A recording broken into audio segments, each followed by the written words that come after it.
Tonight, we will explore Buddhist teachings that have been quietly transforming lives for over 2,000 years.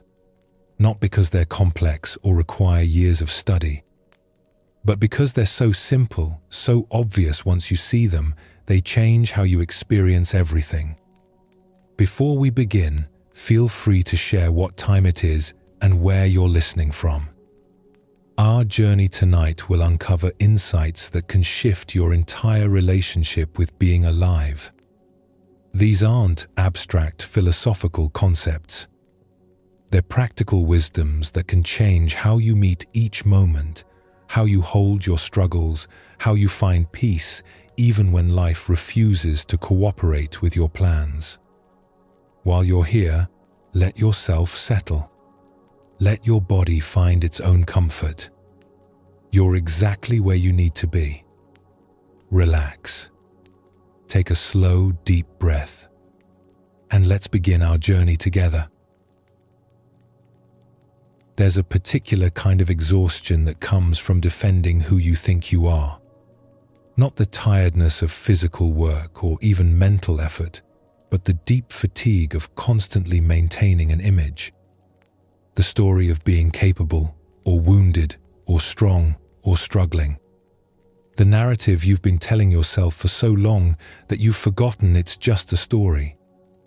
Most people don't realize they're living inside a narrative about themselves. They think their self-concept is simply who they are. And here's what makes this particularly exhausting. You have to keep proving the story is true. If you believe you're anxious, you look for evidence of your anxiety. If you identify as strong, you can't let anyone see weakness. If your story is that you're not good enough, you'll find ways to confirm that belief even when reality offers different evidence. The Buddha taught something radical about this. He said there is no fixed self to defend. What we call me is actually a constantly changing process, not a solid thing. But we grasp onto these stories about ourselves like they're life rafts, not realizing they're the very thing weighing us down. In a monastery high in the mountains, there lived a monk whose calligraphy was renowned throughout the region. For 30 years, people had traveled from distant villages to see his work. Emperors commissioned his scrolls. Other monks spoke his name with reverence. The master of the brush, they called him.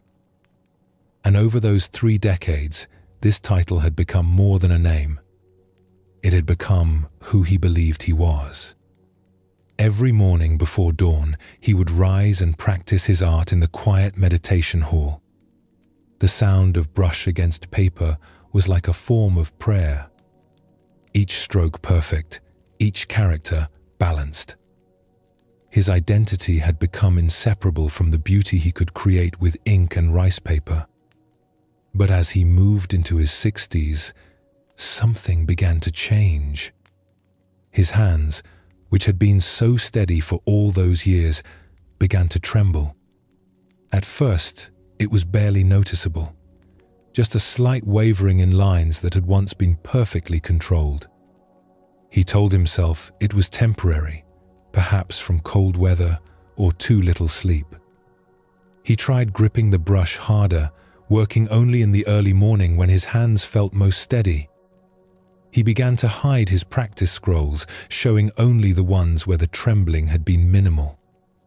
Each day, he would wake with a knot of fear in his stomach, wondering if today would be the day he could no longer create the perfect characters that everyone expected from the master of the brush.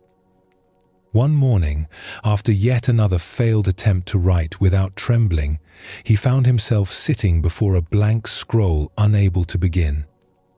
His brush remained dry. He stared at the empty paper as the sun rose higher, light slowly filling the meditation hall.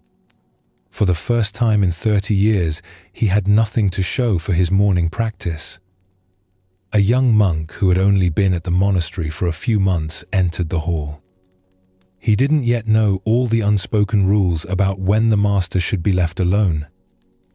Seeing the older monk sitting so still, seeing the tears on his weathered face, the young monk approached with genuine concern. "Teacher, forgive me, but are you unwell?"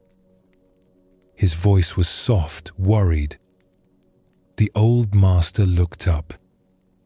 Something in the young monk's innocent question, his open face unmarked by judgment, broke through decades of carefully maintained composure.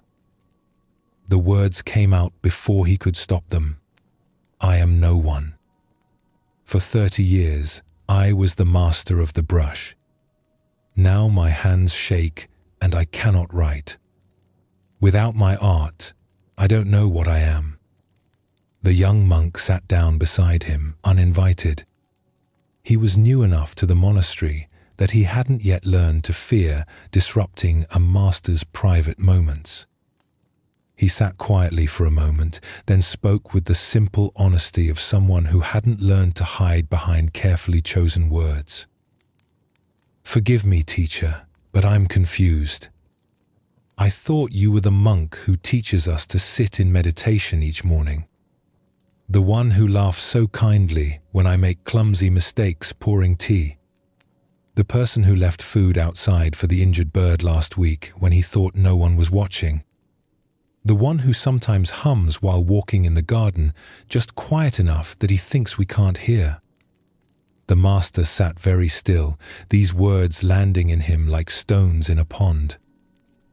In the young monk's simple observation, he suddenly saw how completely he had imprisoned himself inside a single story. Master of the Brush was a tale he'd been telling for so long, had been believing so deeply that he'd forgotten he was the one telling it. He'd built an entire identity around one capacity. And now that this capacity was fading, he decided he was disappearing along with it.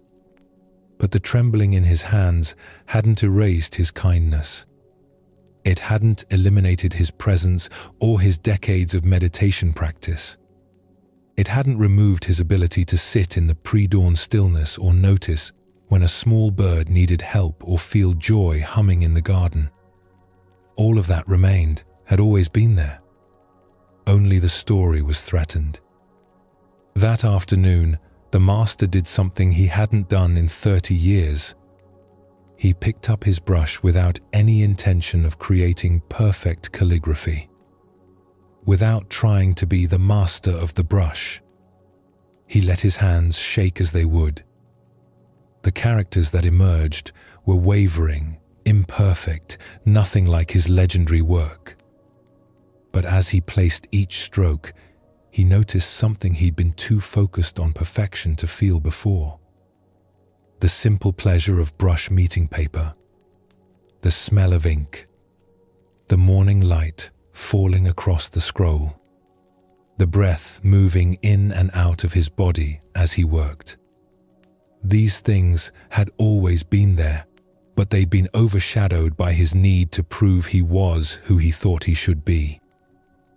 When he hung the scroll on the wall, something about it stopped the other monks as they passed. It wasn't technically perfect. Far from it. But there was something alive in those trembling lines. A quality of presence, of a human hand meeting paper without pretense, without fear. Without the weight of maintaining an identity. One of the older monks stood looking at it for a long time.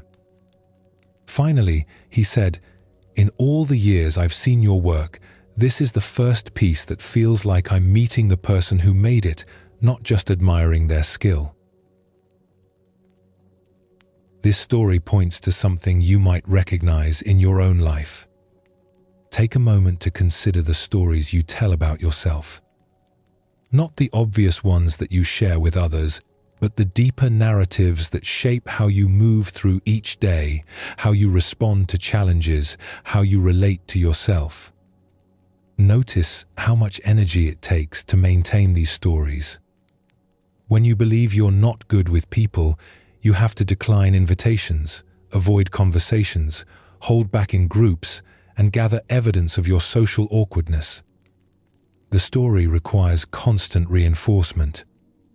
And strangely, the story itself often creates the very behavior it describes. You're uncomfortable in social situations, partly because you're busy being someone who is uncomfortable in social situations. The master in our story discovered that his identity as master of the brush was something he was doing, not something he was. When his hands began to shake, he faced a choice, though he didn't see it as a choice at first. He could cling desperately to the story, trying to force reality to cooperate with his self-concept. Or he could let the story dissolve and discover what remained when he stopped defending it. What remained was simpler and more true. A person who existed regardless of whether his hands could create perfect calligraphy. Someone who could be present, kind, aware. Someone who could feel joy and compassion and stillness. These qualities had been there all along, but they'd been overshadowed by the louder story of being the master. Right now, as you're listening to these words, you might be able to sense some of the stories you're carrying. Maybe there's a tightness in your chest around certain identities. Maybe there's a familiar weight to certain thoughts about who you are. These sensations are often signals that you're maintaining a story, holding up an image that requires effort to sustain. The freedom isn't in figuring out who you really are and replacing one story with a better one. That's just trading one mask for another. The freedom is in recognizing that you're not the story at all. You're the awareness that can notice the story. The space in which stories arise and dissolve. The consciousness that remains regardless of what narrative happens to be playing. In a village at the base of the same mountain, there lived a woman who ran the local tea house. People in the village knew her well. They knew she had a sharp tongue, that she spoke her mind without hesitation, that she grew impatient quickly. "I've always been this way," she would say, with something close to pride. "My mother was like this. My grandmother too. It's just who I am." When customers took too long deciding what to order, she would make comments about wasting her time. When her young helper made small mistakes, forgetting to refill the tea kettle or placing cups in the wrong spot, she would let him know with words that carried an edge. She had built her entire personality around this directness, this unwillingness to tolerate what she saw as foolishness. Anyone who gently suggested she might try responding differently was met with the same reply, "This is who I am. I'm not going to pretend to be someone I'm not. At least people know where they stand with me." She defended this identity fiercely, as if being any different would make her false, would mean betraying something essential about herself. One autumn afternoon, a traveling monk stopped at her tea house. He was older, with quiet eyes and unhurried movements. He ordered simply, ate in silence, and seemed completely undisturbed by her brusque manner. She found his quietness unsettling. She was used to people either cowering slightly before her directness or pushing back against it. His complete lack of reaction to her sharp words left her feeling strangely off balance, as if she were performing for an audience that wasn't watching. As he was leaving, placing his payment carefully on the table, he paused and spoke the only words he'd said beyond his order. "The mask you wear so proudly must be very heavy." She felt a flash of irritation rising. She wanted to tell him he knew nothing about her, that she wasn't wearing any mask. But he was already gone, walking up the mountain path with those same unhurried steps, and her words died unspoken. That night, she lay awake long after the village had gone dark. His words circled in her mind. "Mask? She wasn't wearing a mask. This was just who she was. Her mother had been this way. It was in her nature, wasn't it? But as she lay there in the darkness, she began to notice something she'd never paid attention to before. In the moment just before she spoke sharply to someone, there was a space. It was so brief, so fleeting, that she'd never seen it before. But it was there. A tiny moment where she could feel something else wanting to emerge, something softer, perhaps kinder, before she chose the familiar path of directness. She had been choosing to speak sharply, but the choice had been so automatic, so consistent with her story of who she was, that it hadn't felt like a choice at all. It had felt like simply being herself. But now she wondered, if there was a choice, even a tiny one, then maybe being herself was actually being the person she'd decided to be so long ago that she'd forgotten it was a decision. The next morning, a regular customer came in and fumbled with his coins, dropping several on the floor. The woman felt the familiar surge of impatience, the critical words forming in her mind about being careless, about wasting time. But this time, she saw that space before the reaction. Just for a moment, she didn't follow the familiar script. She simply bent down and helped the man gather his coins. The silence that followed felt strange, unfamiliar. Her young helper looked up with visible surprise. The customer thanked her with genuine warmth.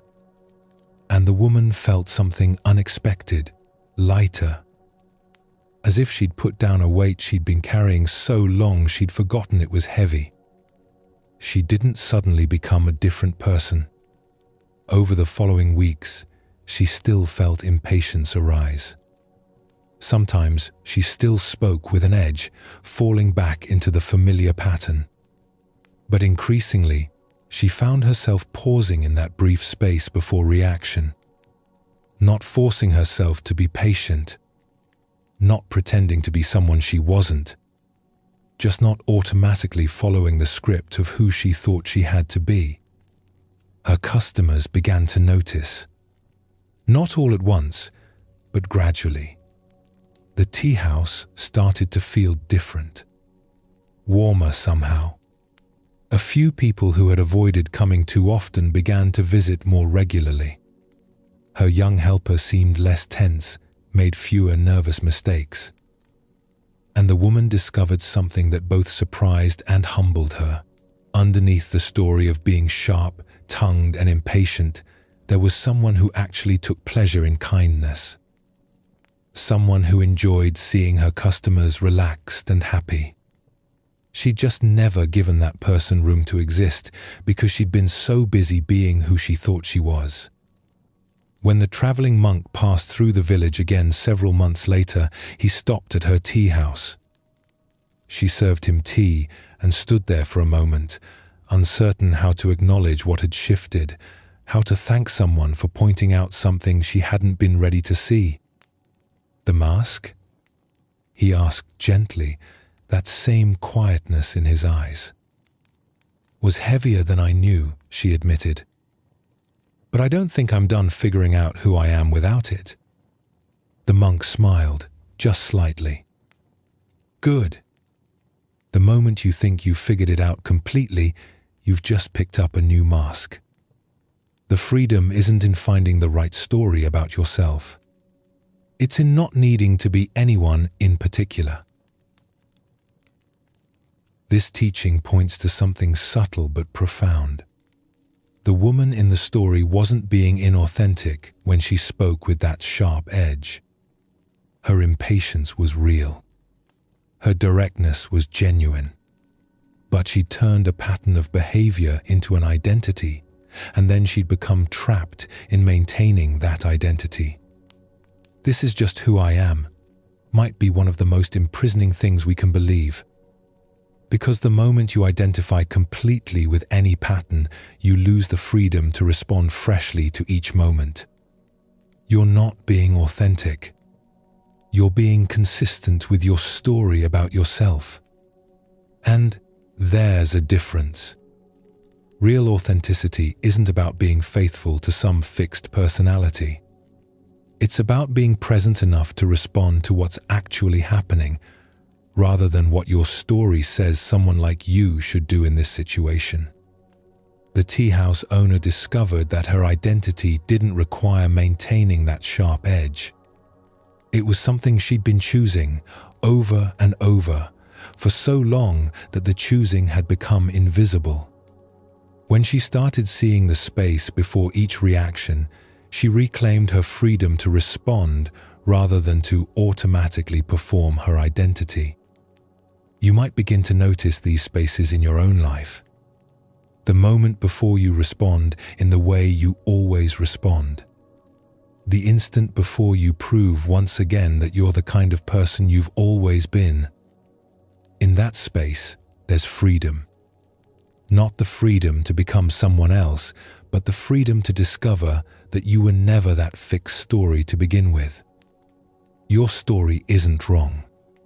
It's based on real patterns you've observed in yourself. But it's not the whole truth.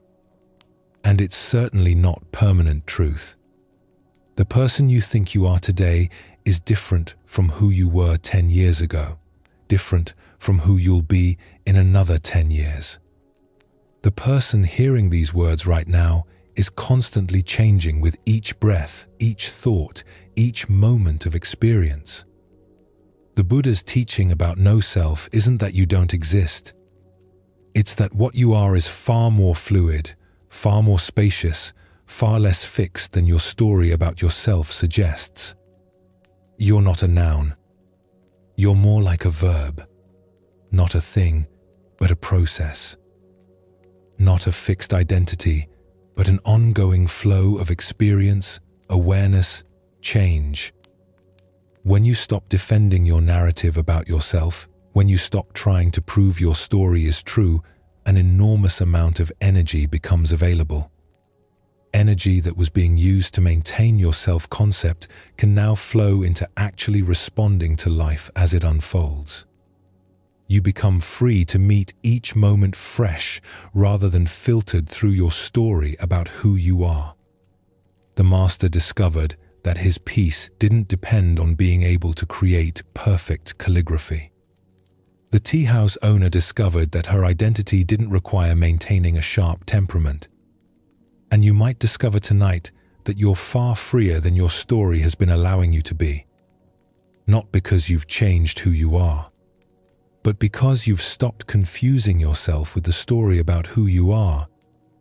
And in that recognition, something opens. A spaciousness, a lightness, the freedom to simply be present without the exhausting work of being someone in particular. As we move deeper into these teachings, you'll find that this insight opens doors to everything else. Because once you're not defending a fixed identity, you become available to wisdom. Once you're not protecting an image, you can be present with what actually is. Once you're not trapped in your story, you can meet life directly, freshly, without the filter of who you think you're supposed to be. Your story isn't you. And recognizing the difference changes everything. There's a particular kind of tiredness that comes from always needing to know. From having to understand everything, explain everything, be certain about everything. We live in a world that treats uncertainty as weakness and not knowing as something to be ashamed of. Questions are treated like problems to be solved as quickly as possible. Answers are valued above all else. And in this rush to know, we miss something essential. Most of us move through life trying to eliminate mystery. We want to know how things will turn out, understand why things happened, figure out what everything means. We treat uncertainty like an enemy to be conquered rather than a natural part of being alive. And in doing this, we create a particular kind of suffering. The suffering of always being slightly ahead of ourselves, always in our heads trying to figure things out, never quite present with what actually is. The Zen tradition speaks of something called don't know mind. Not as ignorance or confusion, but as a kind of openness that's actually wiser than certainty. When you don't already know the answer, you can actually see what's in front of you. When you're not certain how things should be, you can discover how they actually are. When you stop demanding that life makes sense according to your understanding, you become available to a deeper kind of knowing that doesn't come from your thinking mind. This isn't about becoming indifferent or giving up on learning. It's about recognizing that your need to know, to understand, to have everything figured out is often what keeps you trapped. Sometimes the most profound wisdom is found in staying with the question rather than rushing to an answer. In a temple known for its library of ancient texts, there was a monk who had dedicated 40 years to study. He had read thousands of sutras, could recite long passages from memory, and was consulted by other monks when they encountered difficult teachings. His knowledge was vast. His understanding seemed deep. Other monks looked at him with something like awe, and he had come to take quiet pride in being someone who understood things, someone who had answers. One spring, a teacher from another province came to visit. She was elderly, walked with a carved wooden staff, and had the kind of presence that made even the chattering birds seem to quiet as she passed. The scholarly monk, eager to engage with another learned person, approached her with questions about subtle points of doctrine he'd been contemplating. He explained his interpretations with care, cited various texts to support his understanding, displayed the depth of his study. He expected she would be impressed, that they would have a rich discussion about these complex matters. Instead, she listened with patient attention until he finished, then asked simply, "But have you ever sat with not understanding something? Really sat with it, without trying to figure it out?"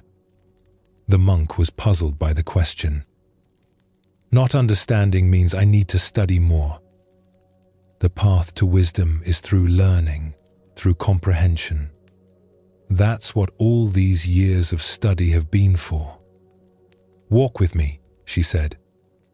They walked through the temple gardens, where spring had recently arrived. New leaves were unfurling on the trees, small and bright green. The old teacher stopped before a cherry tree, its branches covered in pale pink blossoms. She stood there for a long moment, just looking at it. Then she turned to him and asked, "Explain this to me." The monk began readily. Cherry trees bloom in spring because of the warming temperatures and increased daylight, which trigger certain changes in the plant. The blossoms serve to attract pollinators for reproduction. The pink color comes from pigments in the petals. The process is well understood through botanical study and— "Stop," she said gently. "You've explained how it works. Now explain why it's beautiful." He paused. "Well, beauty is subjective. It's determined by cultural conditioning and perhaps certain evolutionary factors that make us responsive to particular visual patterns. There are theories about why humans find flowers aesthetically pleasing." "You're still explaining mechanisms," she interrupted, but her voice held no criticism, only kindness. "I'm asking you to sit with the mystery of this beauty, not to figure it out or explain it. Just to be present with the question of why this flower, in this moment, as you stand here breathing this morning air, touches something in you. Can you stay with not knowing the answer?" The monk stood there, realizing he had no response that didn't dissolve into more explanations. And yet the beauty was undeniably there, happening regardless of his understanding of it. For the first time in a very long while, he had to say, "I don't know." And in those 3 words, something shifted. He was suddenly present with the cherry blossoms themselves, rather than with his thoughts about cherry blossoms. "Good," the old teacher said.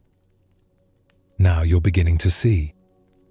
All these years, you've been studying what other people wrote about reality.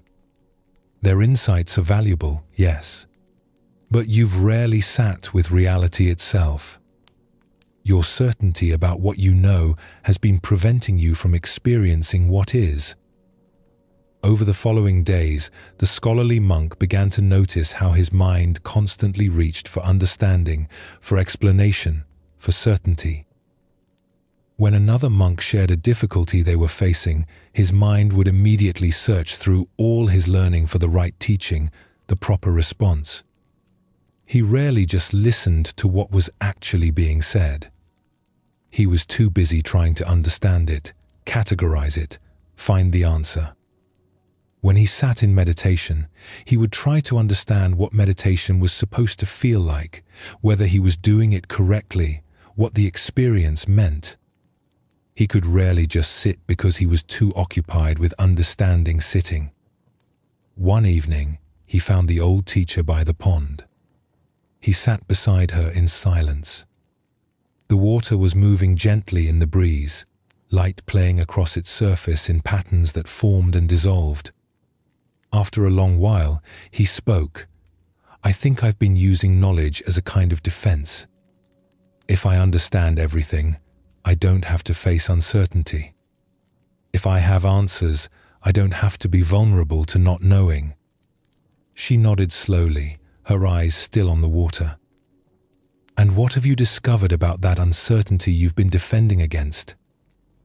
He watched the pond, the way it was never the same from one moment to the next, always changing, always new. That maybe it's not an enemy. Maybe not knowing isn't a problem to solve. Maybe wisdom isn't about having all the answers. Maybe it's about being at peace with the questions. Even the Buddha said that all explanations are incomplete, the teacher said quietly. Words and concepts can point toward truth, but they can never capture it fully. The moment you think you've understood something completely, you've turned living truth into dead knowledge. You've traded the actual flower for your idea about flowers. The scholarly monk continued his studies after the old teacher left. He still read the ancient texts, still valued learning. But something fundamental had changed. He could say, "I don't know," without feeling like he'd failed. He could sit with questions without needing to immediately resolve them. He could be present with another person's struggle without rushing to fix it with the right teaching. And paradoxically, by becoming comfortable with not knowing, he became wise in a way that all his knowledge had never achieved. People began coming to him not because he had answers, but because he could sit with them in their questions. Because he'd learned that sometimes the most helpful thing isn't an explanation, but a presence that can hold the mystery alongside you. This story reveals something about how we relate to knowledge and understanding. We're taught from childhood that intelligence means having answers, that wisdom means knowing what to do, that strength means being certain. Not knowing feels like a kind of failure, an admission of inadequacy. And so we work very hard to always have explanations, to understand everything, to never be caught without an answer. But notice what this costs. Think about your own relationship with uncertainty. How does it feel when someone asks you something and you genuinely don't know? When you face a situation and can't figure out what it means or what to do? For most people, not knowing creates a kind of anxiety. We feel exposed, as if our uncertainty reveals something shameful about us. But there's a different possibility. When you can genuinely say, "I don't know," without it feeling like failure, something opens. Your mind stops its frantic search for answers. You become present with what actually is, rather than what you think should be. You're available to discover something new rather than just confirming what you already believe. The scholarly monk in our story had confused knowledge with wisdom. He could explain mechanisms, cite authorities, analyze concepts. But all of that understanding was actually keeping him at a distance from direct experience. He was experiencing his thoughts about cherry blossoms rather than the cherry blossoms themselves. He was so busy knowing about life that he'd forgotten how to simply be alive. Real wisdom includes the humility to recognize what can't be known. Some questions don't have neat answers. Some mysteries aren't meant to be solved, but lived with. Some things are too complex, too alive, too real to be fully captured by explanations. And sometimes the most intelligent response to life's depths is simply, I don't know, and I'm present with what's actually here. In a village by the sea, there lived a fisherman who prided himself on being practical and sensible. He knew the tides, could read the weather, understood which fish ran at which times of year. He dealt with what was real and knowable. I don't waste time on questions that have no answers, he would say. Life is difficult enough without making it more complicated. His young daughter was different. From the time she was small, she would ask questions like, where does the sea end? And why do we have to die? And what makes something matter? He would dismiss these questions gently but firmly. Those are children's wanderings. When you're older, you'll understand that these questions lead nowhere. Focus on what you can actually know and do. But she didn't outgrow it. As she became a young woman, the questions remained, though she learned to keep them to herself. Her father could see them in her eyes sometimes, a searching quality that worried him. She grew quieter, more distant. The questions she couldn't ask and couldn't answer seemed to weigh on her. When she was 17, she became ill with a fever that the village healer couldn't explain or cure. She grew weaker, and the fisherman found himself facing something his practical knowledge couldn't solve. He sat by her bedside, holding her hand, feeling more helpless than he'd ever felt in his life. One night, exhausted and frightened, he found himself doing something he'd never done before. He spoke to the darkness, to the sea beyond the window, to whatever might be listening. Why? He asked. What's the meaning of this? Why her? All the questions he'd spent his life dismissing came pouring out. And he had no answers. His careful understanding of tides and fish and weather meant nothing here. He was completely, utterly lost in not knowing. His daughter stirred and opened her eyes. She saw the tears on his weathered face. "Father, what's wrong?" "I don't understand any of this," he said, his voice breaking.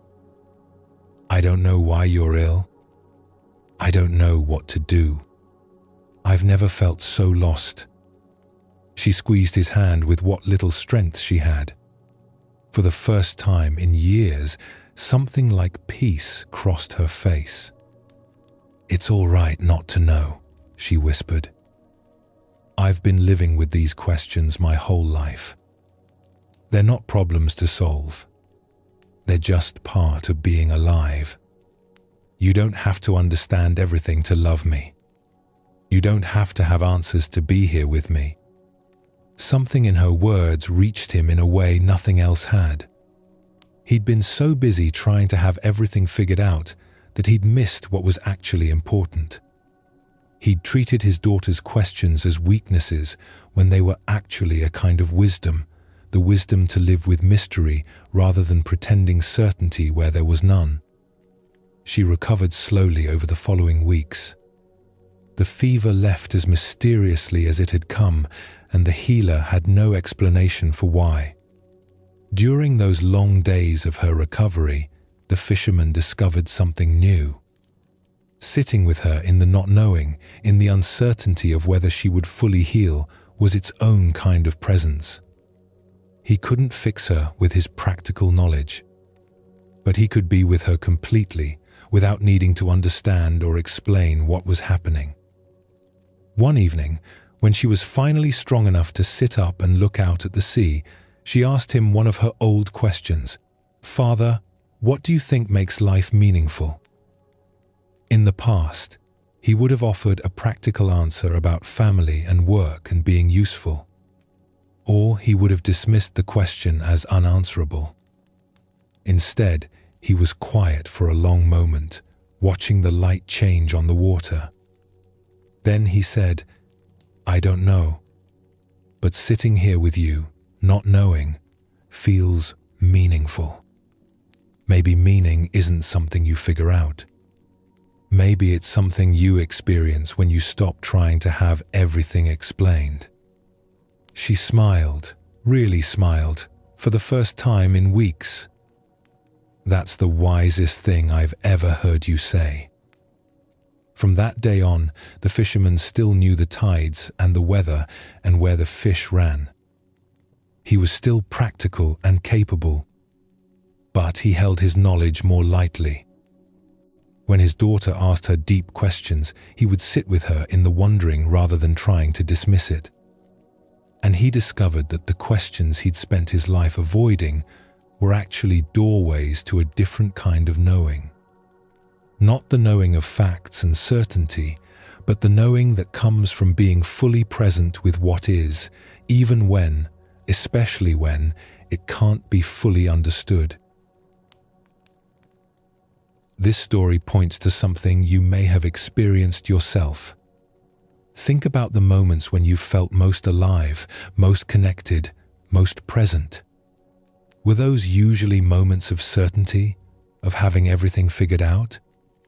Or were they moments of genuine openness, of being present with mystery? The fisherman had spent his life building walls of certainty, protecting himself from the vulnerability of not knowing. But when life brought him to a place where his certainty couldn't help him, where his practical knowledge had no answers, he discovered that not knowing wasn't the disaster he'd feared. It was where genuine human connection happened. It was where love could flow without being blocked by the need to understand or control. We spend enormous energy trying to figure everything out, to understand why things happened the way they did, to predict what will happen next, to have explanations ready for all of life's questions. But notice how exhausting this is. Notice how your need for certainty often keeps you at arm's length from direct experience. When you're with someone who's suffering, your rush to understand why or to offer solutions can prevent you from simply being present with their pain. When something beautiful happens, your need to explain it or capture it or figure out what it means can stop you from actually experiencing it.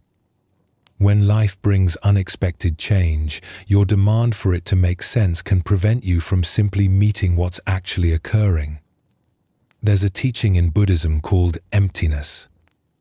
Not that nothing exists, but that nothing exists in the fixed, certain, permanent way our minds want it to. Everything is more fluid, more mysterious, more open than our concepts can capture. And there's profound freedom in recognizing this. Freedom from the exhausting work of trying to pin everything down, explain everything, have everything figured out. When you stop needing to know everything, you become available to learn from everything.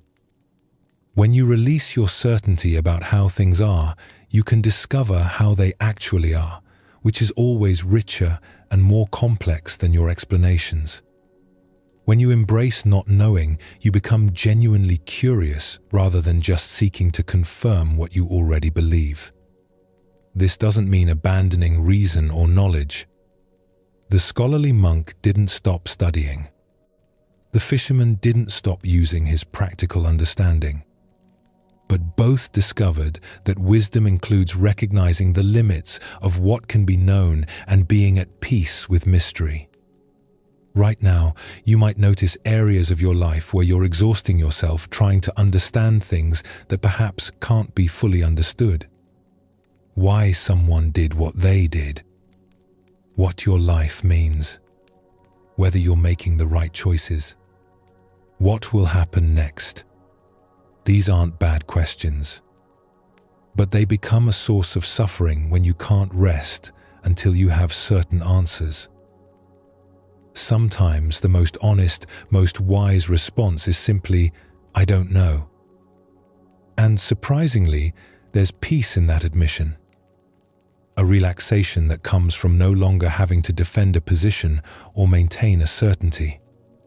An openness that allows life to show you things you couldn't discover if you already had all the answers. The gift of not knowing isn't ignorance.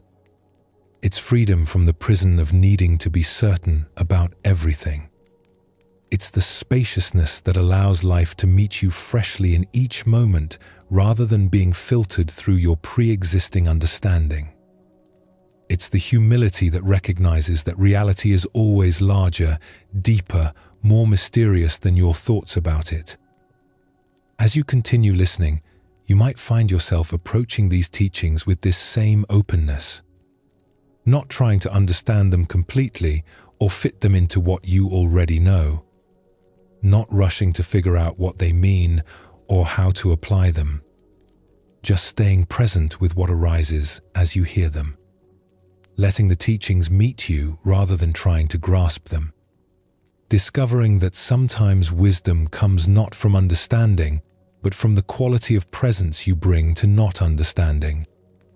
This is the gift, the freedom to not have all the answers, the peace that comes from being at ease with mystery, the wisdom that emerges when you stop trying to figure everything out and start being present with what actually is. There's a teaching in Buddhism about 2 arrows. The first arrow is the pain that life brings: loss, disappointment, illness, difficulty, change. This arrow is unavoidable. It's part of being alive in a world where things don't last, where bodies age, where people leave, where plans fall apart. You cannot live without encountering this first arrow. It will find you again and again in small ways and large ones. But then there's the second arrow. This is the one we shoot at ourselves. It's the story we tell about the pain, the meaning we make of it, the shame we feel, the resistance, the why me, the this shouldn't be happening, the comparing ourselves to others who seem to have it easier, the belief that this difficulty says something permanent about us or our lives. This second arrow is where most of our suffering actually comes from. The remarkable thing, the life-changing thing, is that we have no choice about the first arrow, but the second arrow is completely optional. You can experience pain without creating a whole world of suffering around it. You can meet difficulty without adding layers of mental anguish on top of it. This isn't about positive thinking or pretending pain doesn't hurt. It's about recognizing how much additional suffering we create through our relationship with pain. When the first arrow strikes, it hurts. That's real. That's honest. But then our minds get busy. We start asking why this happened to us. We compare our situation to others. We make the pain mean something about our worth or our future. We resist what's already occurring. We replay it, analyze it, turn it into a story about ourselves. And each of these movements of mind is another arrow we're shooting at ourselves. In a farming village surrounded by rice fields, there were two families whose land bordered each other. They'd been neighbors for generations, their children growing up together, their families sharing meals during harvest time. One year, an unexpected late frost came in spring and destroyed both families' carefully planted crops. The first arrow, the loss of the harvest, struck both families equally. The weather made no distinction between them. The first farmer, a man named Jiro, stood looking at his blackened fields and felt something collapse inside him. Within hours, his mind had already built an entire story around the loss. "This is what always happens to us," he said to his wife. "My father struggled with bad luck, and now we're cursed with the same fate. Nothing good ever lasts for our family. We'll never recover from this. Other families have fortune smile on them, but we're the ones who suffer." He stopped going out to tend what remained of his fields. What was the point? Everything he touched seemed to fail anyway. When neighbors stopped by to offer help or share what they had, he turned them away, too ashamed to face them. He couldn't stop thinking about how the year should have gone, how other farmers still had their crops, how unfair it was that this had happened to them.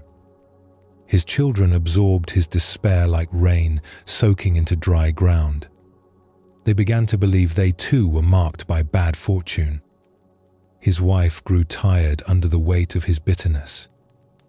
The loss of one harvest became a story of generational curse, personal failure, and hopeless future.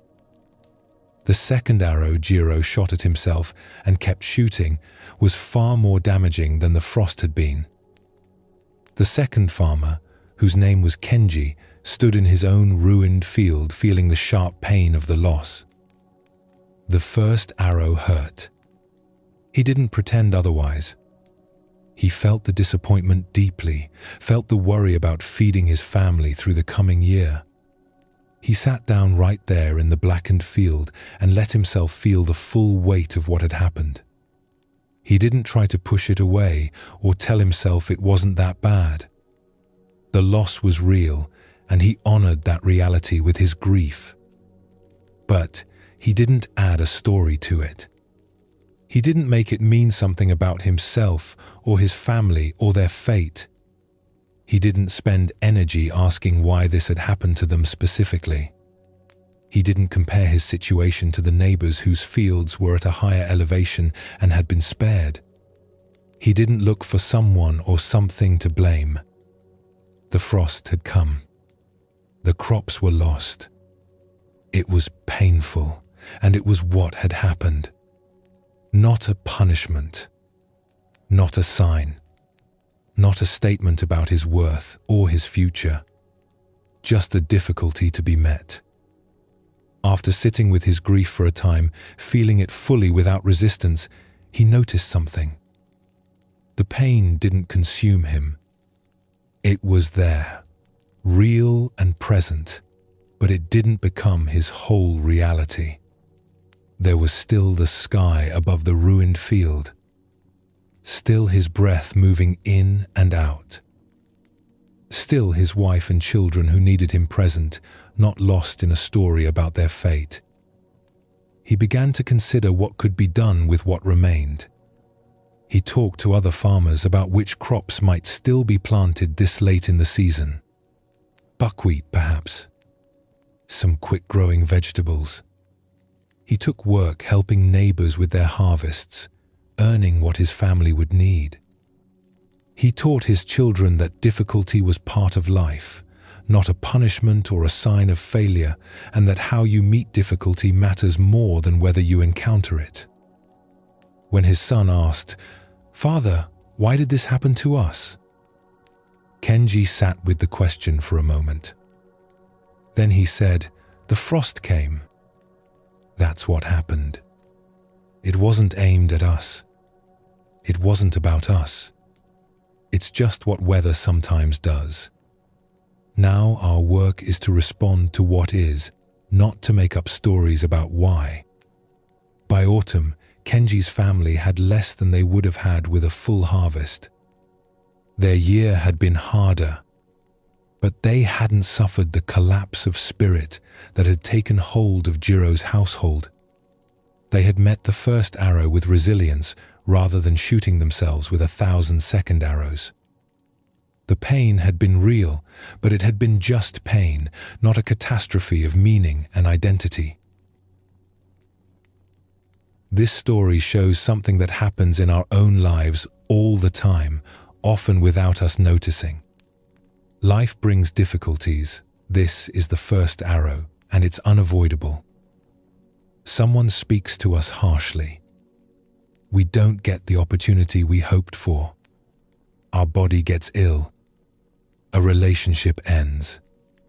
We make a mistake. These things hurt. They're supposed to hurt.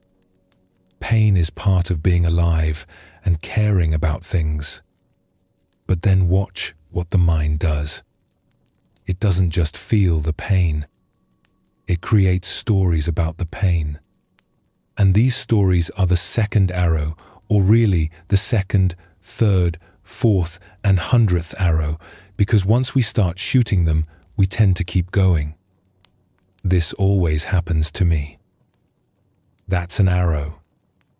I don't deserve good things. Another arrow.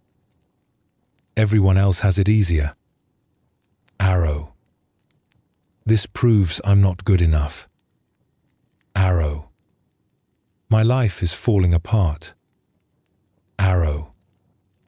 I'll never recover from this. Arrow.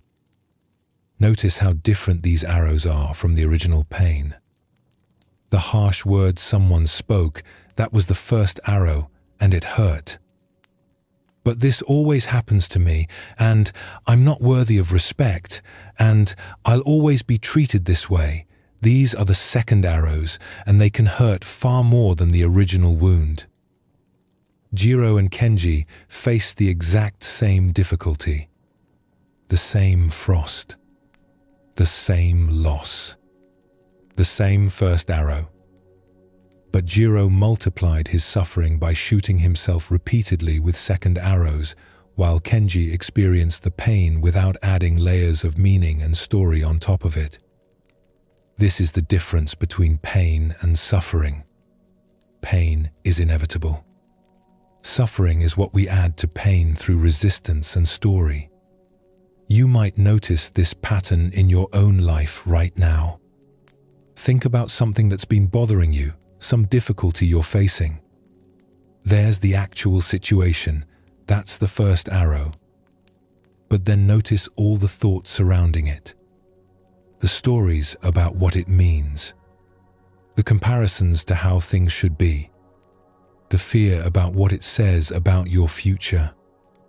The shame about not handling it better. These are all second arrows. And here's what's remarkable.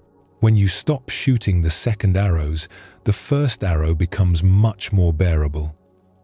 Not because you're denying the pain or pretending everything is fine, but because you're just dealing with what's actually happening instead of dealing with what's happening plus all your stories about what's happening. In a monastery not far from that same village, there were two young monks who both struggled with meditation. Sitting still was difficult for both of them. Their minds wandered. Their bodies ached. Their thoughts scattered like leaves in wind. The first arrow, the difficulty of meditation, struck them both equally. The first monk, whose name was Tenzo, would sit in the meditation hall fighting with his wandering mind. Every time a thought arose, he would think, "I'm doing this wrong. I'm terrible at meditation. Everyone else can concentrate and I can't. I'll never make progress. What's wrong with me?" He would glance around the hall, seeing other monks sitting perfectly still, and feel a deep shame. After meditation, he would avoid the other monks, certain they could see his failure. He began to dread meditation periods.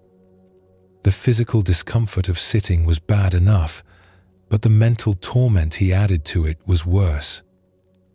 He would lie awake at night, worrying about the next day's meditation, rehearsing his failure before it even happened. The difficulty of meditation, the first arrow, had become buried under so many second arrows that he could barely feel the original challenge anymore. He was suffering from his story about his meditation far more than from the meditation itself. The second monk, whose name was Iko, also had a wandering mind. His thoughts also scattered. His body also ached during long periods of sitting. But when these things happened, he would simply notice them. Thinking. He would observe gently when his mind wandered. Discomfort when his leg went numb. He didn't make these experiences mean anything about his worth as a monk or his progress on the path. He didn't compare himself to the others sitting in the hall. He didn't know what was happening in their minds. All he knew was what was happening in his own experience, and his work was just to be present with that, whatever it was. Wandering mind? That's what was present. Aching back? That's what was present. Neither good nor bad. Just what was happening in this moment. After several months, their teacher noticed the difference between them. Tenzo looked increasingly strained, his shoulders tight with effort and worry. Iko seemed more at ease, even though his meditation wasn't better in any obvious way. One day, the teacher asked them both to stay after the evening sitting. "Tell me about your meditation," he said to Tenzo. "It's terrible, Master," Tenzo said, his voice heavy with defeat. "I can't concentrate. My mind wanders constantly. I'm making no progress. I think perhaps I'm not suited for this practice." The teacher turned to Iko. "And yours?" "My mind wanders constantly," Iko said with a slight smile. "Some days more, some days less. But I'm learning to be patient with it." The teacher looked at them both. "You're both describing the same experience, the same wandering mind. But one of you is suffering greatly and the other is at peace. Tenzo, what do you think is the difference?"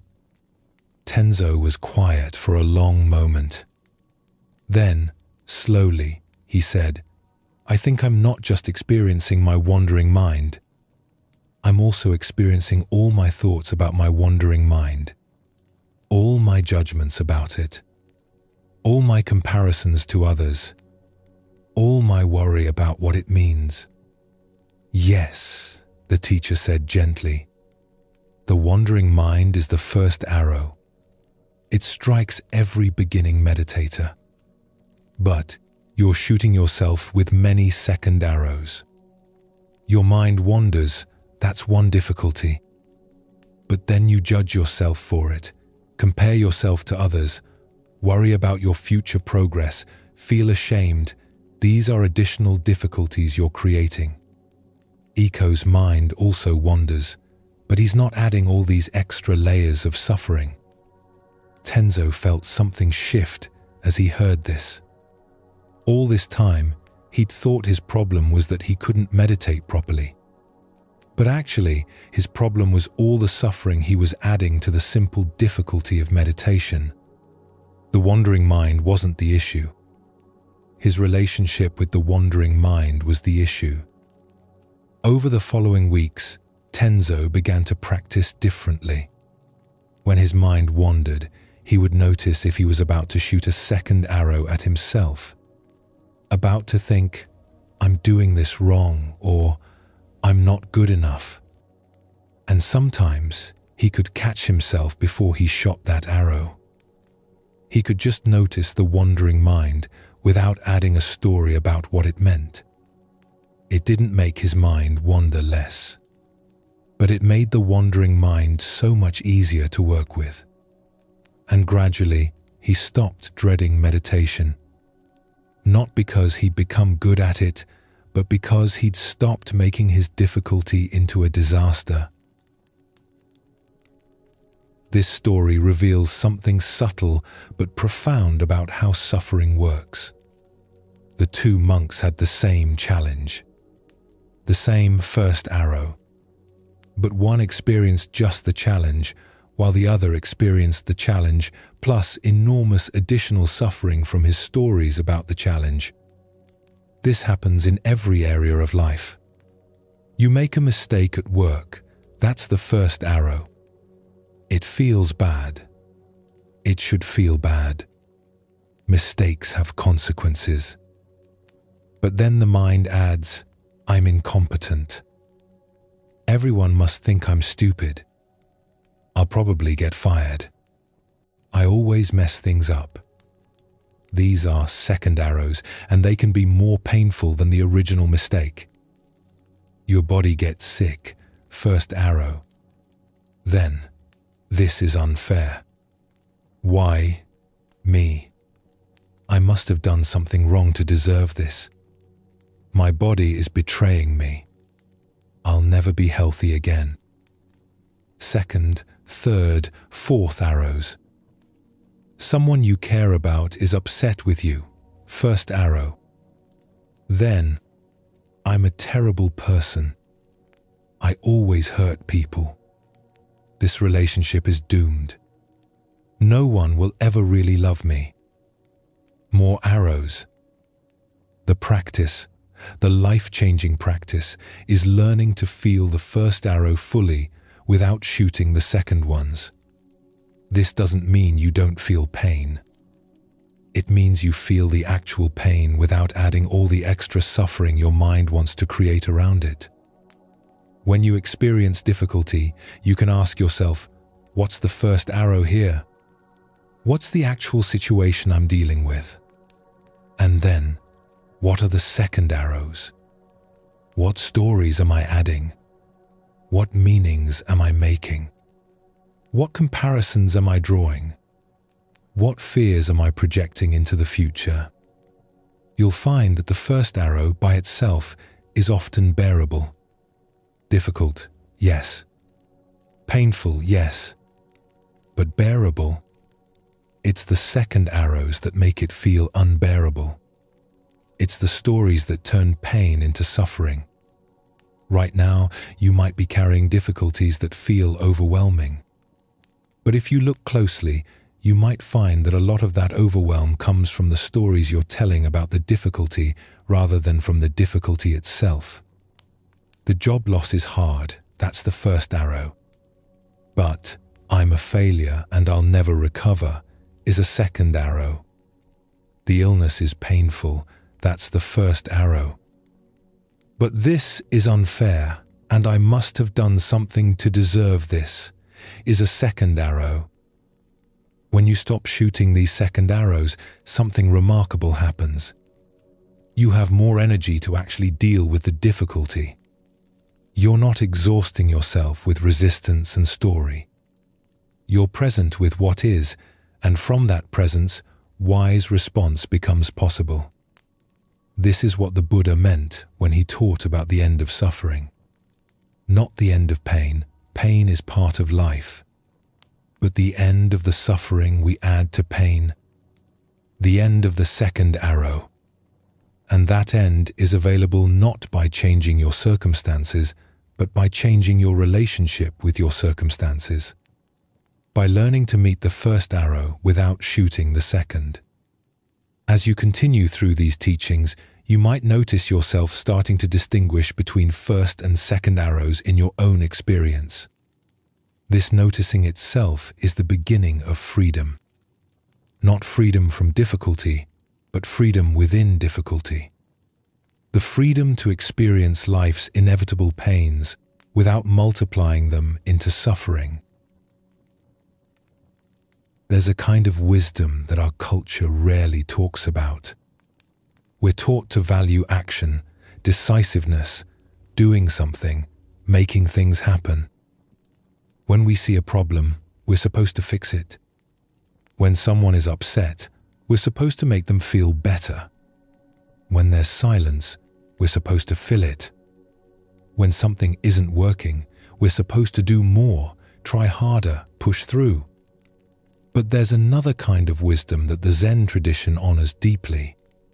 It's the wisdom of restraint, of knowing when not to act, when not to speak, when not to fix or intervene or try to make something happen. This isn't passivity or indifference. It's a much more subtle and difficult practice. It's the practice of trusting that not everything requires your intervention. That sometimes the most helpful thing is to do nothing at all. This goes against every instinct we've been taught. When we see someone struggling, we want to help. When something feels wrong, we want to make it right. When there's a gap, we want to fill it. When there's discomfort, we want to resolve it. These impulses come from care, from compassion, from a genuine desire to be helpful. But sometimes these very impulses create more problems than they solve. Sometimes your action, however well-intentioned, interrupts a process that needs to unfold naturally. Sometimes your words, however carefully chosen, prevent someone from finding their own words. Sometimes your help, however generous, prevents someone from developing their own strength. Sometimes your solution, however clever, stops people from discovering their own wisdom. The practice of restraint asks you to pause before acting, to feel the impulse to do something and then ask, is this action truly needed? Or am I just uncomfortable with not doing anything? Am I acting because the situation needs action, or because I need to feel like I'm helping? In a village known for its pottery, there was a master potter who had trained many apprentices over the years. She was known not just for her skill, but for the way she taught. Her current apprentice was a young man named Daichi, who showed great promise, but also great impatience. He wanted to master the craft quickly, wanted to create beautiful pieces, wanted to prove himself capable. One day, Daichi was working on a large bowl, the biggest piece he'd attempted. He'd centered the clay on the wheel, pulled up the walls, and was shaping the rim. The master sat nearby, quietly mending a tool. As Daichi worked, the rim began to develop an uneven spot. His hands moved quickly to correct it, but in his haste, he pressed too hard. The bowl collapsed inward, ruined. He sat back, frustrated. I saw it starting to go wrong. I tried to fix it, but I made it worse. The master set down her work. "Let's try again," she said.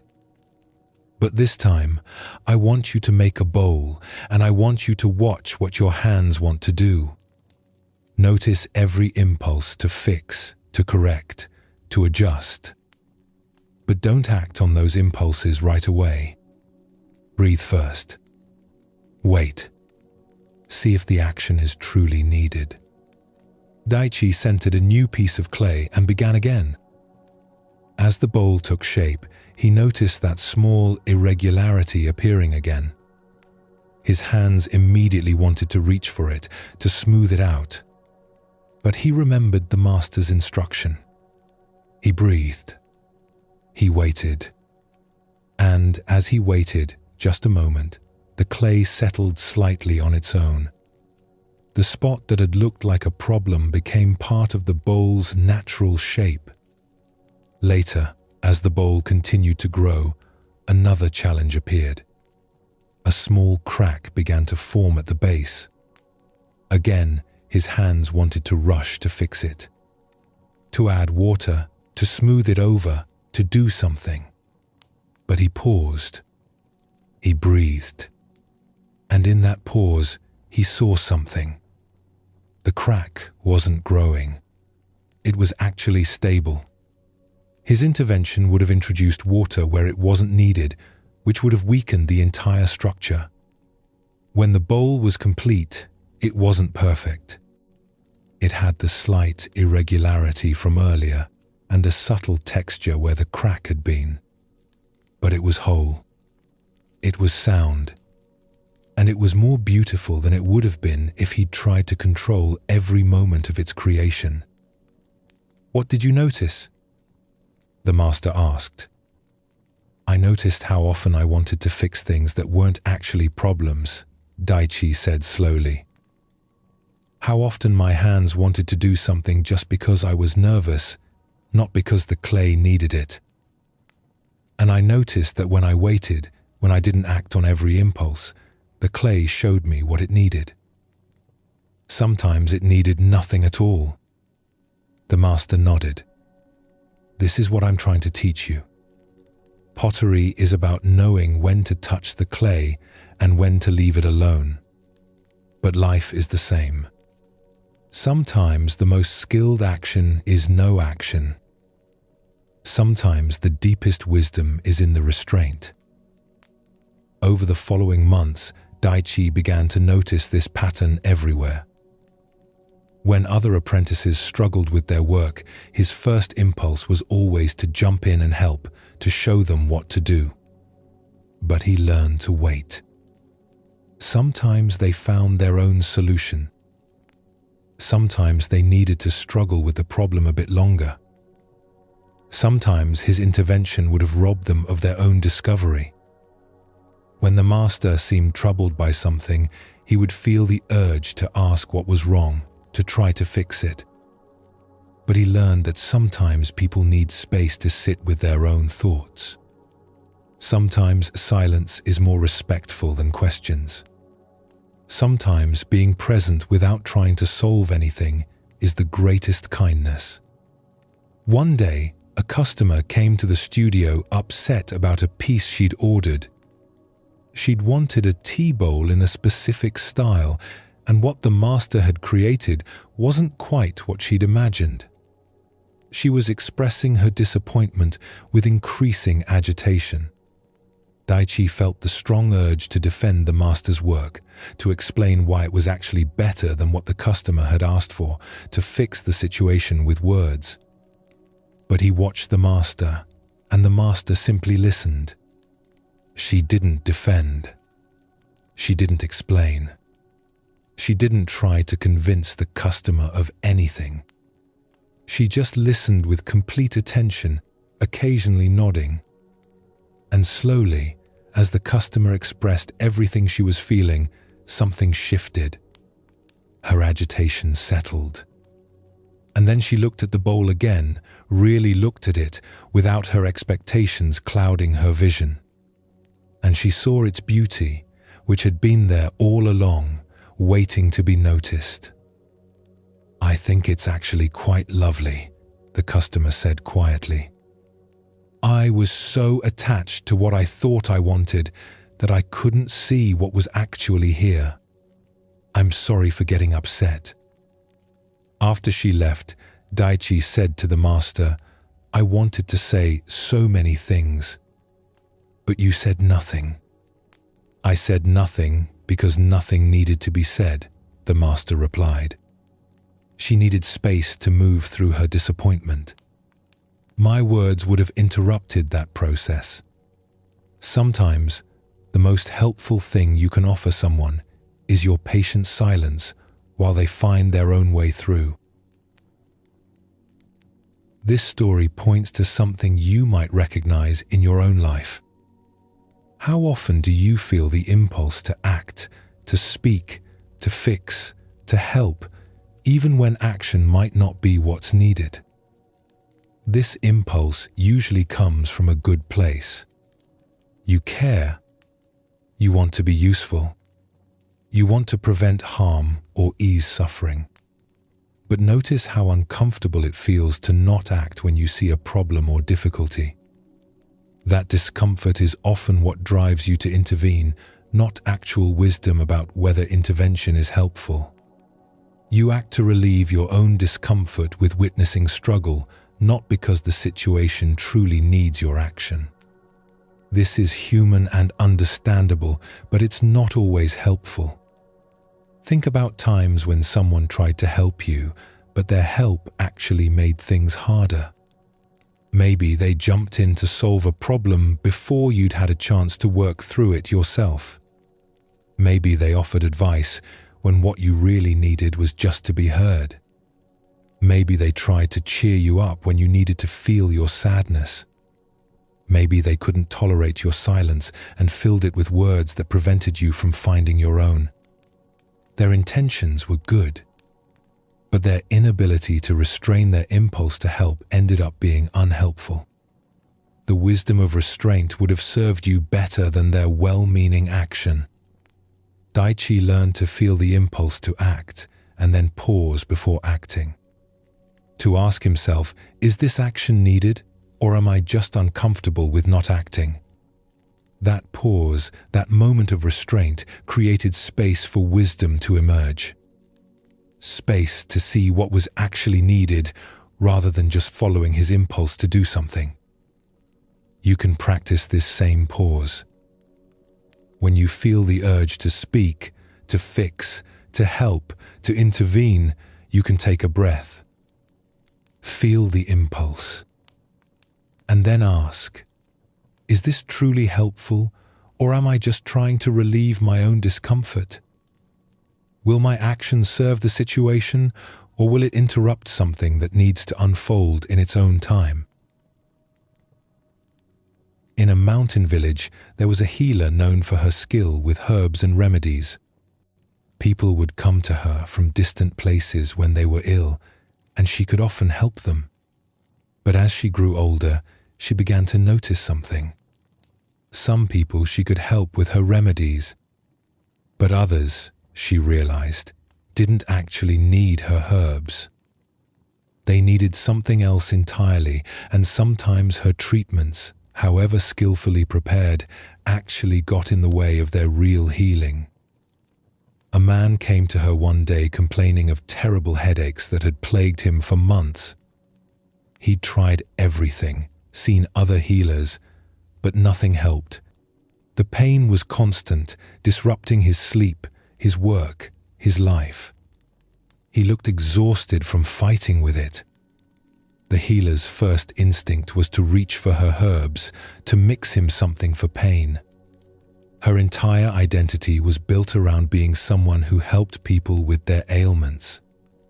But something made her pause. She sat with him for a while, asking questions, not about his symptoms, but about his life, his work, his relationships, his worries. It emerged slowly that the headaches had started shortly after his father died. He'd been very close to his father, but he'd barely taken time to grieve. There was the funeral to arrange, his mother to care for, his work to maintain. He'd kept himself busy, efficient, handling everything. The headaches came a few weeks later. The healer was quiet for a long time. Then she said something that surprised him. "I'm not going to give you anything for the pain. I think the pain is trying to tell you something. I think your body is asking you to finally stop and feel what you haven't let yourself feel." The man looked at her in disbelief. "But I came here to stop the pain, not to be told to feel it." "I know," she said gently. "And I could give you something that might dull it for a while. But I think it would come back, because you'd still be carrying what you haven't let yourself grieve. Sometimes pain isn't the problem. Sometimes it's the signal that there's something we need to pay attention to. And sometimes the most healing thing I can do is to not interfere with that signal." The man left disappointed, feeling that the healer had failed him. But he couldn't stop thinking about what she'd said. And that evening, for the first time since his father's death, he allowed himself to really cry. Not the controlled tears at the funeral, but deep, shaking sobs that seemed to come from somewhere far inside him. He cried for an hour, and when he was done, he felt exhausted but somehow lighter. The headache was still there, but it was quieter. And over the following weeks, as he allowed himself to grieve, as he stopped trying to push past his sadness and just let himself feel it, the headaches gradually faded. They didn't disappear all at once, but they lost their intensity. And eventually, they were gone. Months later, he returned to the healer. "I came to thank you," he said, "for knowing when not to help. For seeing that what I called a problem was actually my body's wisdom trying to get my attention. If you'd given me something for the pain, I might have kept avoiding my grief for years." The healer smiled. "That's the hardest part of this work. Knowing when my remedies will help and when they'll just postpone what someone needs to face. Knowing when action is compassion and when restraint is the deeper compassion." She had another visitor that same day, a woman who had been treating herself for a persistent cough with various herbs she'd gathered herself. She'd tried remedy after remedy, each one carefully researched. But nothing was helping, and the cough was getting worse. The healer examined her and realized immediately that this wasn't something herbs could address. This woman needed to see a physician in the larger town. The cough suggested something more serious that required different treatment. "You need to stop treating yourself," the healer said firmly. "This is beyond what my herbs can do. You need to travel to the physician. This week, not later." The woman protested. She didn't want to make the journey. She didn't want to face the possibility that something was seriously wrong. But the healer insisted, giving her specific instructions about where to go and what to say. Later, a younger healer who had been observing asked, "How do you know when to tell someone you can't help them and when to tell someone they must get help? Earlier you sent that man away without treatment. Now you're insisting this woman seek treatment elsewhere." The old healer thought for a moment. The man didn't need treatment. He needed to stop avoiding his grief. My intervention would have given him another way to avoid it. But this woman needs help I can't provide. My restraint would be dangerous for her. Wisdom isn't always about doing nothing or always about doing something. It's about knowing which is truly helpful in each situation. "But how do you know?" the younger healer asked. "By being willing to be wrong. By being willing to sit with uncertainty. By not rushing to act just because I feel the pressure to do something. When I pause, when I really listen, when I'm not attached to being the one who fixes things, the right action usually becomes clear. Sometimes it's to act. Sometimes it's to refrain from acting. But the pause is always needed first." This story reveals another layer of the wisdom of restraint. It's not a rule that says never help or always hold back. It's a discernment that can only come from pausing before acting. From being willing to feel the uncertainty of not knowing immediately what to do. The healer had to learn to tell the difference between pain that needed treatment and pain that was actually trying to guide someone toward healing. She had to distinguish between when her remedies would help and when they would just postpone what someone needed to face. This required her to not automatically reach for her herbs just because that's what she knew how to do.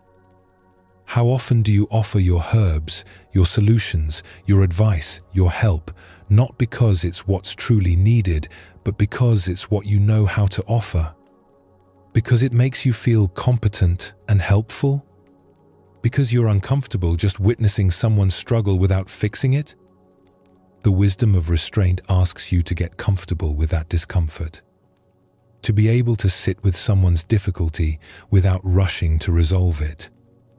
To trust that sometimes people need to find their own way through, and your intervention, however well meant, would rob them of that discovery. This doesn't mean you should never help. The healer helped the woman by insisting she see the physician. Sometimes action is exactly what's called for. Sometimes restraint would be wrong. The wisdom is in knowing the difference, and that knowing comes from pausing long enough to feel into what's actually needed, rather than just reacting to your impulse to do something. You might notice this in conversations. Someone shares a difficulty, and you immediately feel the urge to offer advice, to fix it, to make it better.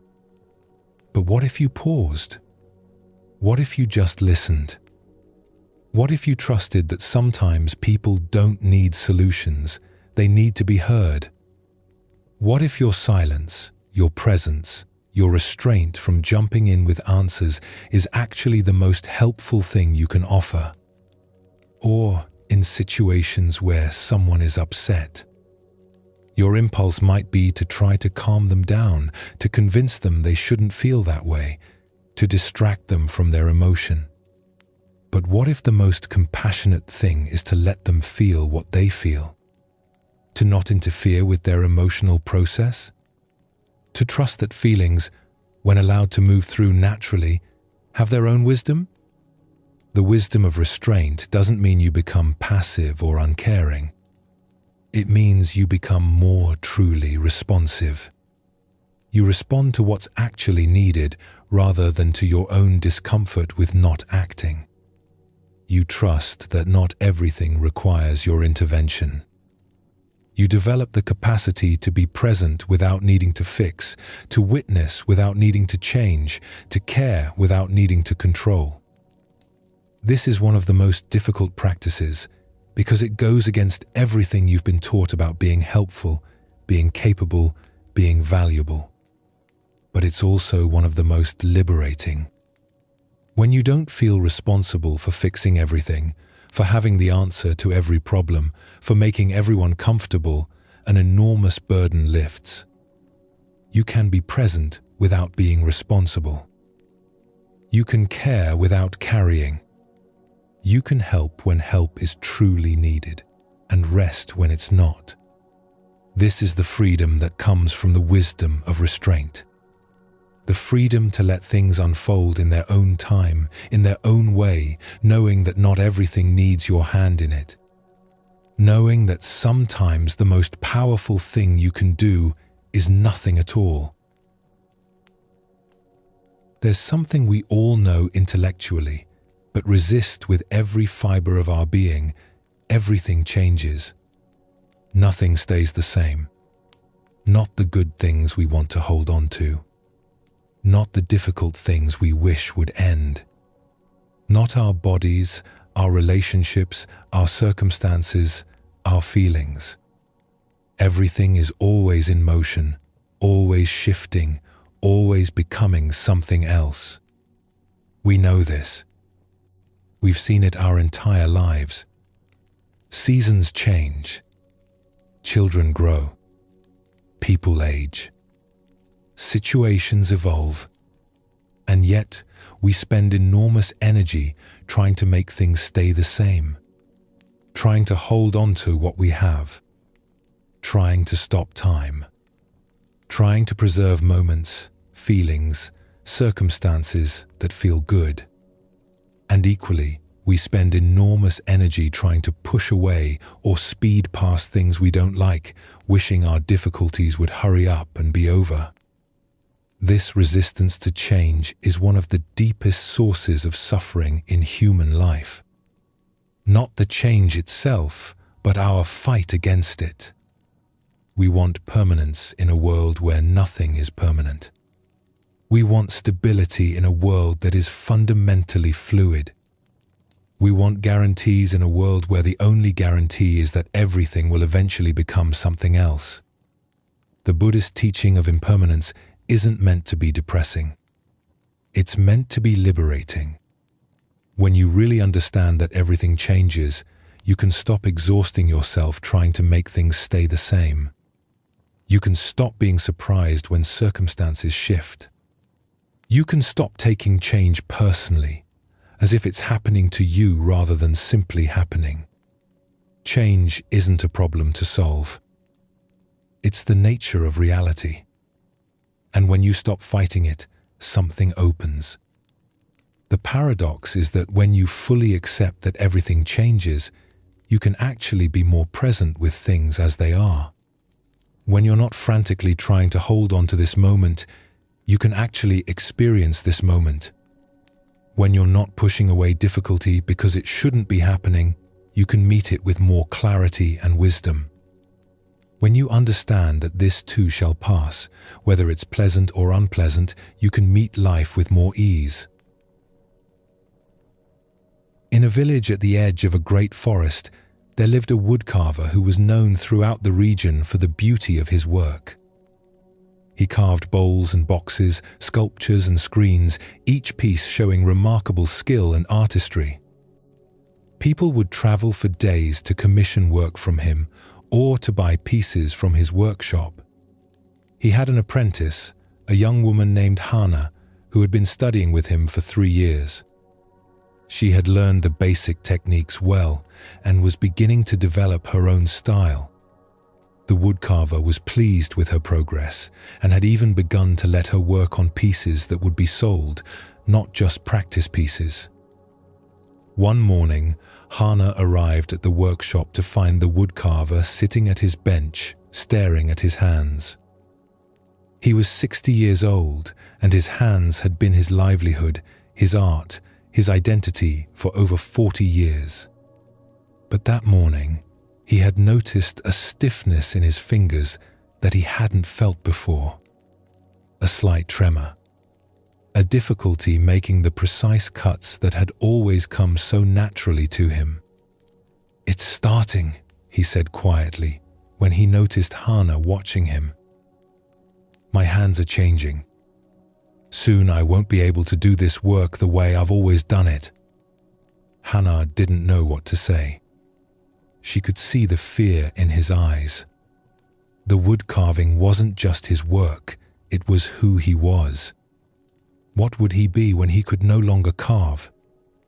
Over the following weeks, the woodcarver's mood darkened.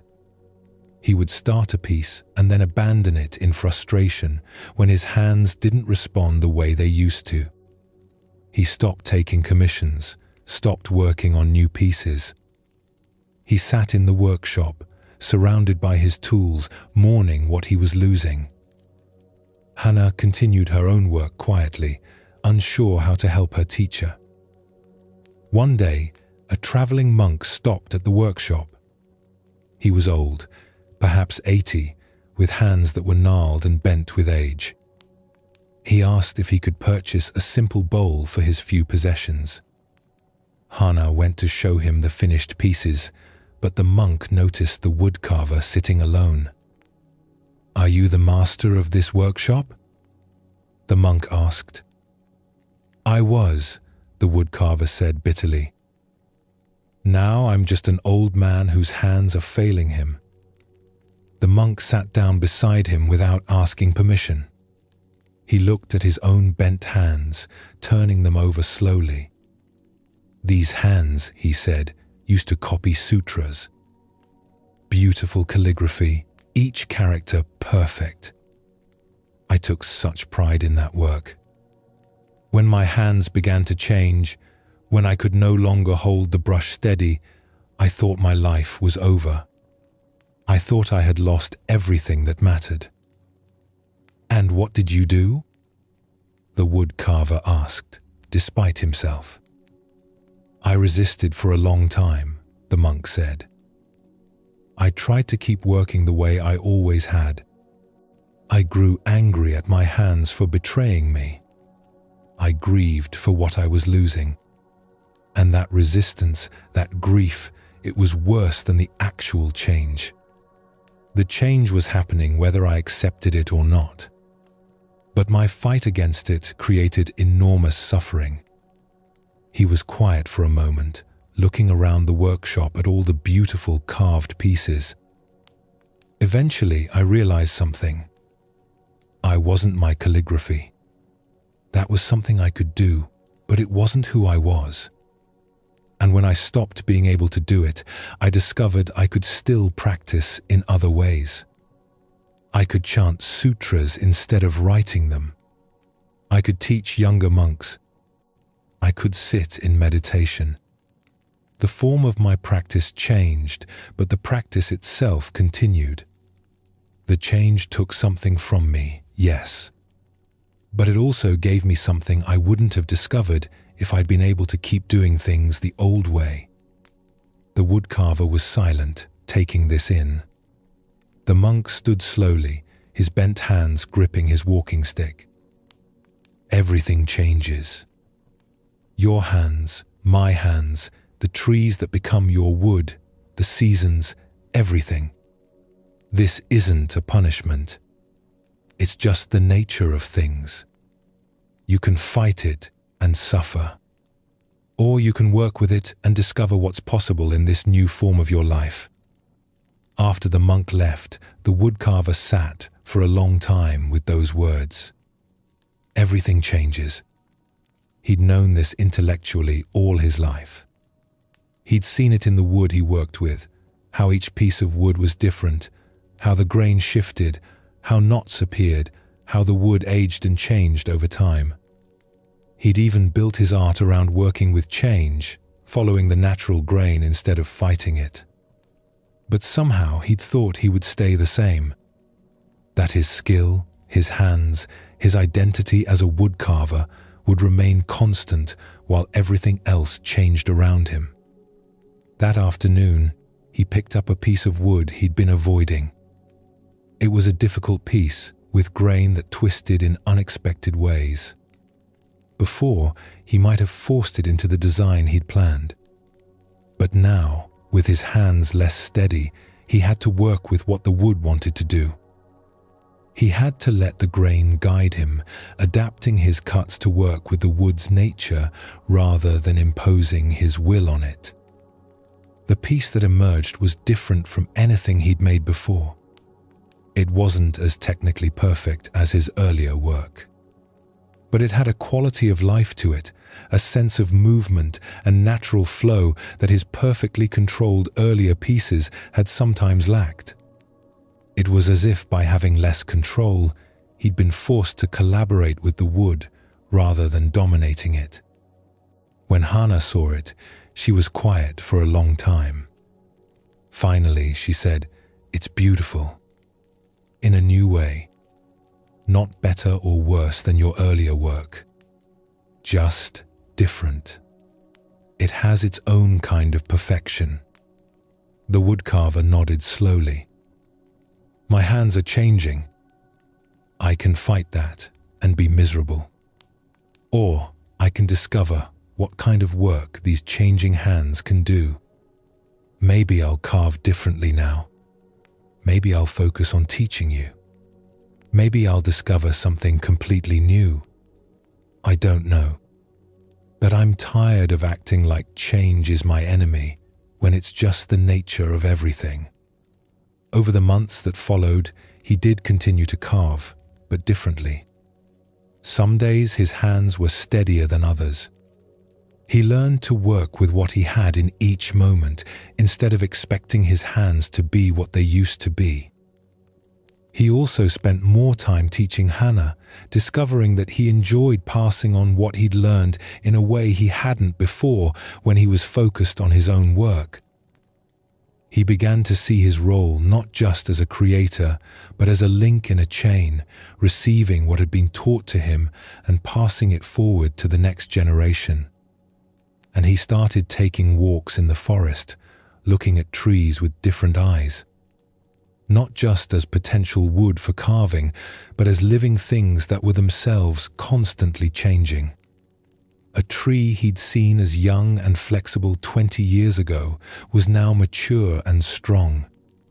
One that had been damaged by lightning had healed itself in a way that created beautiful, unusual grain.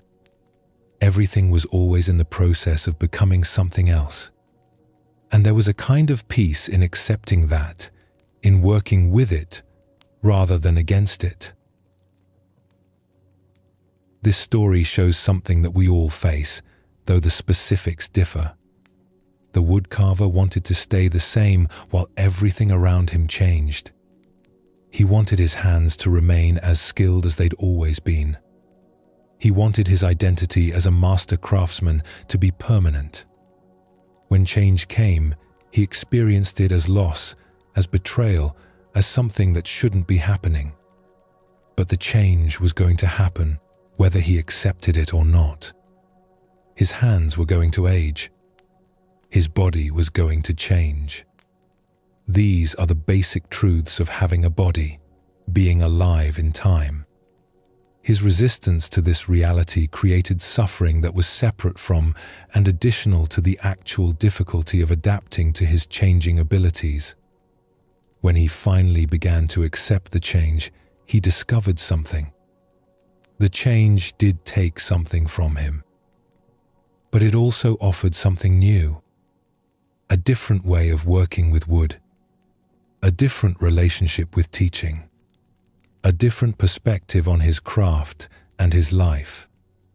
These gifts were only available because things changed. If his hands had remained the same, he would never have discovered them. You might recognize this pattern in your own life. Think about changes you've resisted. Maybe it was aging, your body not being what it used to be. Maybe it was a relationship ending, a job changing, a phase of life completing.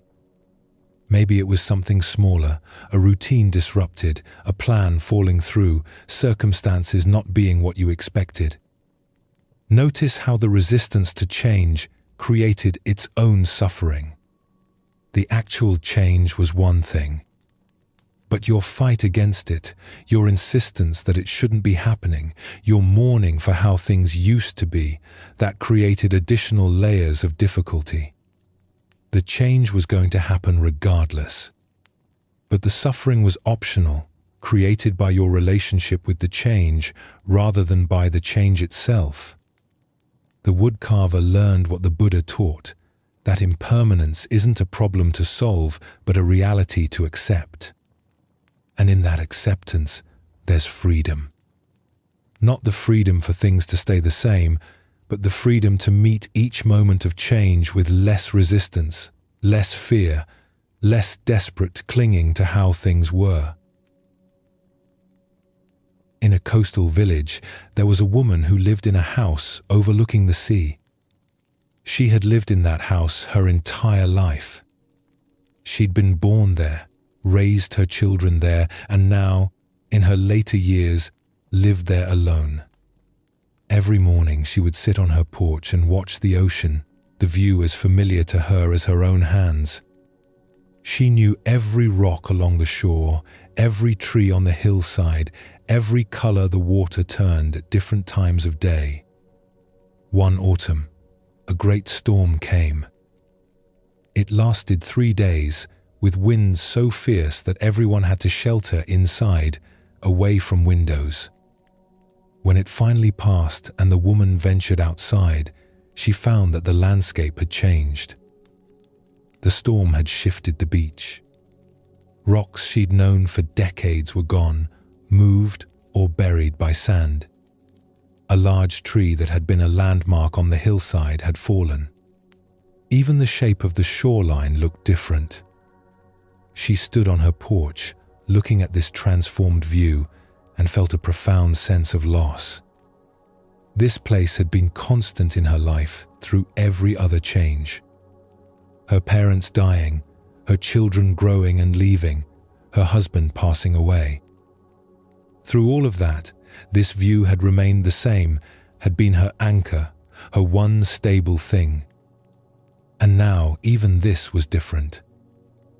She found herself becoming angry at the storm for changing what shouldn't have changed, angry at nature for not respecting what mattered to her. she stopped sitting on the porch.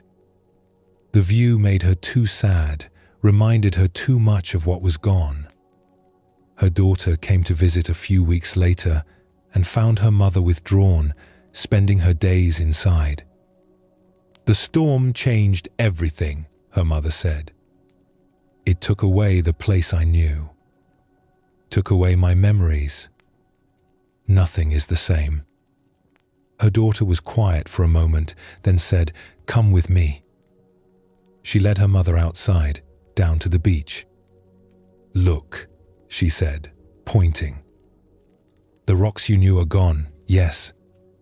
But look at what's here now. This tide pool that wasn't here before. The way the sand has formed these ripple patterns. The way that fallen tree has created a shelter where birds are nesting. It's not the beach you knew, but it's still beautiful. It's still the sea. It's just different now." The woman wanted to argue, to say that different wasn't the same as what she'd lost. But as she looked, really looked, she had to admit her daughter was right. The new beach had its own beauty. The birds in the fallen tree were creating new life. The tide pool reflected the sky in a way the old rocks never had. It wasn't worse. It was just different. "I've been so focused on what's gone that I haven't even looked at what's here," she said quietly. Over the following weeks, she began to walk the beach again, getting to know this new version of the place she'd lived her whole life. She discovered things she'd never noticed before, because they'd never been there before. She watched the birds in the fallen tree, saw how the new tide pool became home to small creatures. She learned the new shape of the shoreline, where the sand was soft now, where new rocks had settled. One morning, sitting on her porch with her tea, she realized something. The beach she'd loved so much, the one that had seemed so permanent, so unchanging, had actually never been permanent at all. It had been slowly changing all along, year by year, tide by tide, storm by storm. She'd just been too close to it, too familiar with it, to notice the gradual changes. This big storm had just made visible what was always true. Everything is always changing, always becoming something new. And if she thought back honestly, the beach of her childhood wasn't the same as the beach of her middle age. Trees had grown, some had died. The shoreline had shifted over decades. Paths had formed and eroded. She just moved through those changes naturally, not fighting them because they happened gradually enough that she adapted without noticing. It was only when change happened quickly that she resisted. Not because quick change was worse than slow change, but because quick change made it impossible to pretend that things were permanent. It forced her to face directly what was always true: nothing stays the same. Not beaches, not bodies, not relationships, not anything. That evening, her daughter called to check on her. "How are you doing with the new beach?" she asked. "I'm learning to love it," the woman said. "Not instead of the old beach, but alongside it. They're both part of this place's story, both part of my story. And I'm realizing that my resistance to the change was causing me more pain than the change itself. The old beach is gone. I can grieve that. But I can also be here with what is, instead of living in what was." She paused, looking out at the water. "And I'm noticing something else. I spent so much of my life thinking this place was my anchor because it never changed. But actually, maybe the real anchor was never the place itself. Maybe it was my ability to be present with whatever the place was becoming. That's something that doesn't change even when everything else does." This story reveals something subtle but important about our relationship with change. The woman wanted permanence so badly that she'd convinced herself she had it. She'd taken something that was constantly changing, a beach, constantly reshaped by wind and water and time, and decided it was stable, unchanging, permanent. When dramatic change forced her to see the truth, she felt betrayed. But the betrayal wasn't real. The beach hadn't promised to stay the same. She'd assumed it would because she needed it to. And that assumption, that demand for permanence, is what created her suffering when change became undeniable. How often do you do this?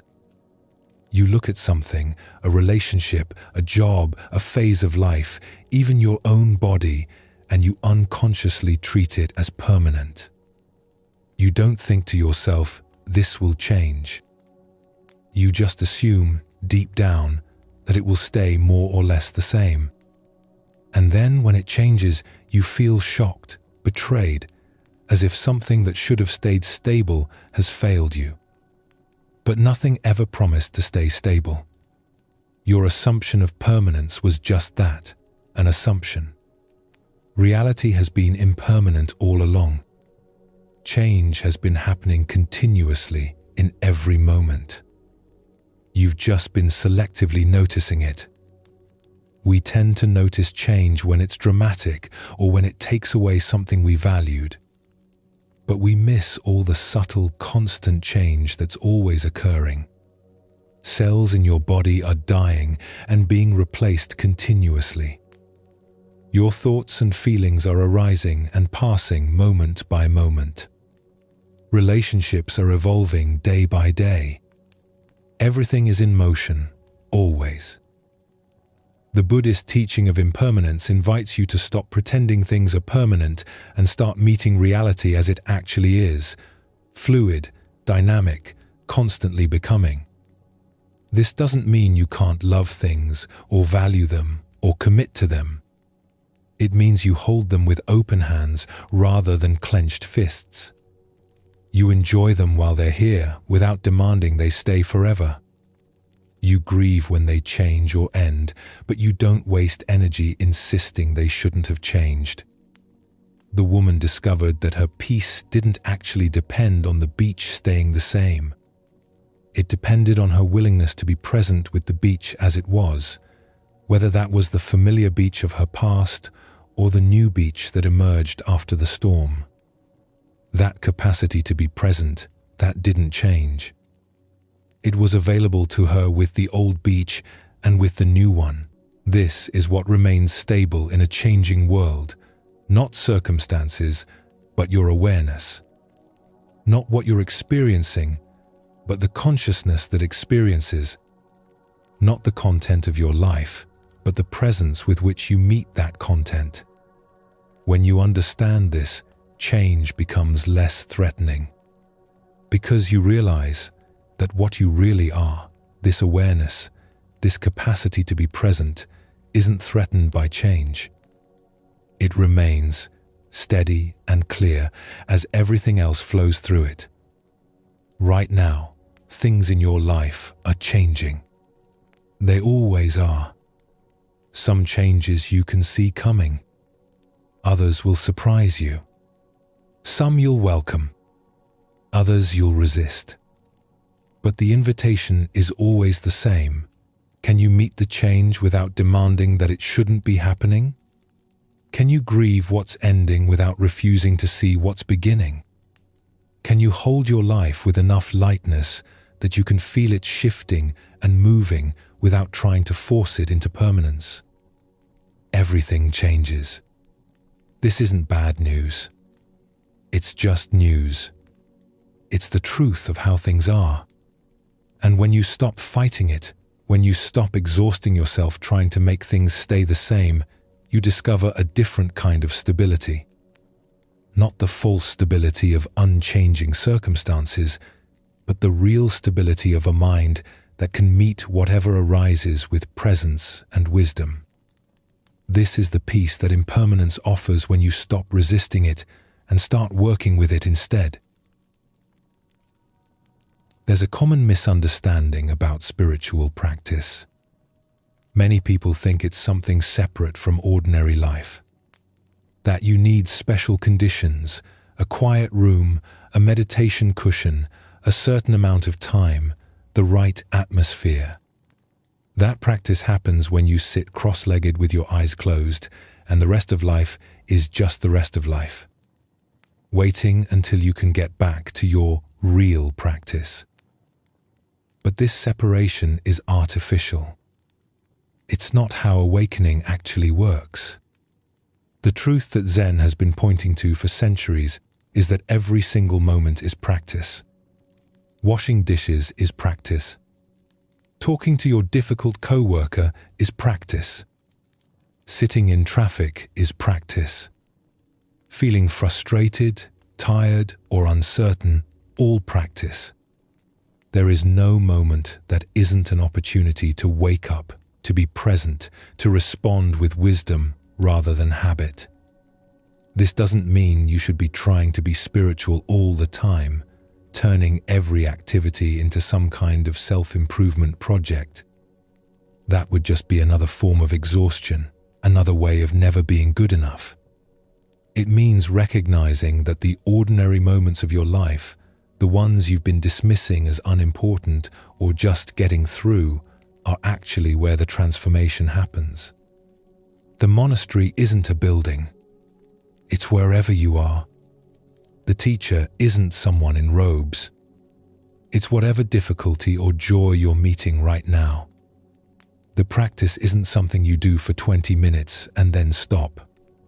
It's how you meet this breath, this task, this person, this challenge. In a mountain monastery known for its strict practice schedule, there lived a monk named Kodo who took his training very seriously. He would wake before dawn for meditation, attend every teaching, follow every rule with precision. During the designated meditation periods, his posture was perfect. During the work periods, he moved efficiently through his assigned tasks, always thinking about when he could return to what he considered his real practice, sitting meditation.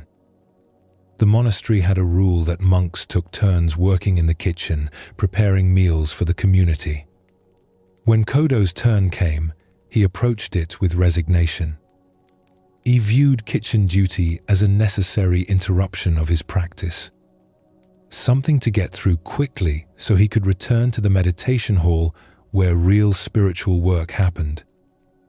While chopping vegetables, his mind would be elsewhere, counting how many days until his kitchen duty ended, planning his next meditation session, thinking about teachings he'd heard. The head cook was an older monk named Tenzo, who had been working in the kitchen for over 30 years. He rarely attended formal meditation sessions. He rarely sat in the teaching hall. He spent his days in the kitchen, preparing food with a kind of complete attention that Kodo found puzzling. How could someone achieve awakening spending all their time cooking? Surely he was missing the real practice happening elsewhere in the monastery. One morning, Kodo was assigned to help Tenzo prepare breakfast. Kodo rushed through his work, washing rice, cutting vegetables, wanting to finish quickly so he could get to morning meditation. He was moving so fast that he knocked over a bowl, spilling water across the counter. Tenzo didn't scold him. He simply handed Kodo a cloth and said gently, "Slower. Feel the water as you clean it. Notice the texture of the wood under your hand. Be here with this." Kodo felt frustrated. But meditation starts in 15 minutes. If I don't hurry, I'll miss it. Miss what? Tenzo asked, his hands continuing to move steadily, washing vegetables with complete attention. The practice. The meditation. Tenzo was quiet for a moment, his hands still moving with that same steady rhythm. Then he said, "You think practice is something that happens somewhere else, at some other time. But Where are you right now? In the kitchen. And what are you doing? Cleaning up water. Then that's where the practice is. That's what the practice is. This water, this cloth, this breath, this moment. You're so busy trying to get to practice that you're missing the practice that's right here. Kodo started to argue, then stopped. Something in what Tenzo said touched something he didn't want to look at. All these years, he'd been treating his life as if it were divided into sacred time and ordinary time. Meditation was sacred. Everything else was just something to endure until he could get back to the sacred parts. But what if he was missing something? What if his whole approach was creating the very separation he was trying to overcome? Watch, Tenzo said simply. He took an apple from the basket and began to peel it. His movements were unhurried, present. The knife moved steadily, carefully. His attention was completely with what he was doing, not thinking about the next task, not judging whether this was important or unimportant work, just peeling an apple with the same quality of presence that Kodo brought to formal meditation. "I've been peeling apples for 30 years, Tenzo said quietly. "I've washed 10,000 bowls. I've cut more vegetables than I could count. And I've discovered something. When you bring your complete attention to peeling one apple, you're doing the same practice as sitting on a cushion for an hour. Maybe even more, because you can't pretend with an apple. If your mind wanders, you cut yourself. The apple teaches you to be present in a way that sitting meditation sometimes doesn't." Over the following weeks, Kodo found himself thinking about this conversation. He noticed how, during formal meditation, he could sit with perfect posture while his mind was completely elsewhere, rehearsing conversations, planning his day, judging his practice. He looked like he was practicing, but he was actually just sitting still while thinking. Meanwhile, in the kitchen, when he brought the same quality of attention he was supposed to bring to meditation, something shifted. Washing rice became as profound as any meditation. The warmth of water, the texture of the grains, the sound of water flowing, when he was actually present with these things, there was no separation between practice and life. One evening, he found Tenzo sitting outside after dinner, looking at the stars. Kodo sat beside him. After a long silence, he said, "I think I've been wasting years. I thought I was practicing hard, but I was just waiting for my life to start. Waiting to get to the good parts, the spiritual parts. And I missed that it's all the spiritual parts. It's all practice." Tenzo smiled slightly. "You haven't wasted anything. You had to believe practice was somewhere else before you could discover it's everywhere. Many people spend their whole lives in monasteries without learning what you're learning now. They sit in meditation thinking about kitchen duty. Then they do kitchen duty thinking about meditation. They're never where they are. You're starting to see through that." "But how do you do it?" Kodo asked. "How do you bring that same attention to everything? Don't you ever just want to get through something boring so you can do something meaningful?" "Everything is boring if you're not present with it," Tenzo said. "And everything is fascinating when you actually show up for it. It's not about making ordinary things special. It's about recognizing that the ordinary things have always been special. You've just been too busy labeling them as unimportant to notice." Kodo continued his kitchen duties with a different quality of attention. He noticed things he'd never seen before. The way rice swelled as it cooked. The precise moment when vegetables were perfectly chopped. The sound of the knife on the cutting board. different with each type of vegetable. The way his body felt as he stood and worked. The breath moving as he lifted and stirred. None of this was new. It had always been here. He'd just been treating it as background noise while waiting to get to what he thought mattered. And something unexpected happened. His formal meditation practice deepened. Because he was learning to be present with the difficulty of staying with one breath, one sensation, one moment. The same muscles of attention he was developing while washing dishes were the muscles he needed for meditation. They weren't separate practices. They were the same practice expressing itself in different forms. Years later, when Kodo became the head cook himself, training new monks in the kitchen, he would sometimes watch them rushing through their work, mentally already in the meditation hall. And he would remember his younger self. How he'd been so sure he knew what practice was, so certain that it was something special that happened at special times in special places. And how he'd almost missed the most important teaching, that practice isn't something you do in addition to your life. It's how you meet your life, moment by moment, whether you're sitting on a cushion or peeling an apple. This story reveals something important about how we relate to our spiritual aspirations. We create hierarchies. This activity is spiritual, that one is mundane. This time is sacred, that time is ordinary.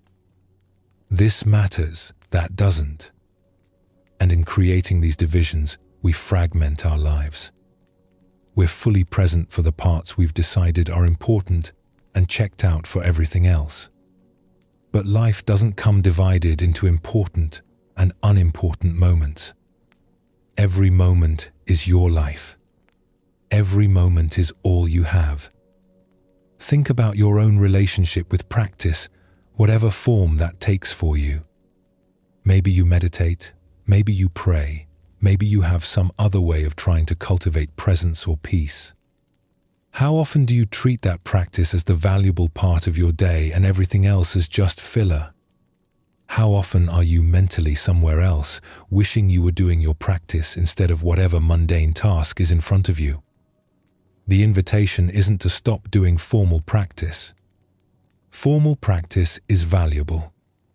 Setting aside specific time for meditation or prayer or reflection creates a container for deepening presence. But it's only valuable to the extent that it trains you to be present in all the other moments. If you can be deeply present for 20 minutes of meditation, but then completely checked out for the rest of your day, you haven't really learned what meditation is trying to teach you.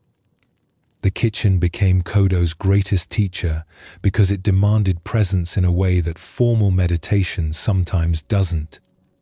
In meditation, you can sit with perfect posture while your mind is completely elsewhere. But in the kitchen, if you're not present, you cut yourself. If you're not paying attention, you burn the food. The immediate feedback of ordinary tasks can teach presence in a way that meditation sometimes can't. What are the kitchen duties in your life? The tasks you rush through, the moments you dismiss as unimportant, the activities you tolerate while waiting to get to the good parts. What if those moments aren't obstacles to your practice but are actually the practice itself? What if washing dishes, sitting in traffic, having difficult conversations, doing tedious work, what if all of these are opportunities to wake up, to be present, to practice the same attention you bring to your formal practice? This doesn't mean you have to be perfectly present all the time. That's not the point. The point is recognizing that the opportunity for practice is always here. You don't have to wait for special conditions. You don't have to be in a special place, or have a special amount of time, or be in a special state of mind. Right now, whatever you're doing, however you're feeling, this is it. This is where practice happens. In a village known for its weaving, there was a woman named Yuki who was regarded as one of the finest weavers in the region. Her fabric was renowned for its quality and beauty. People would commission pieces from her for special occasions, and she took great pride in her work. But she carried a secret disappointment. Despite her skill and success, she felt something was missing from her life.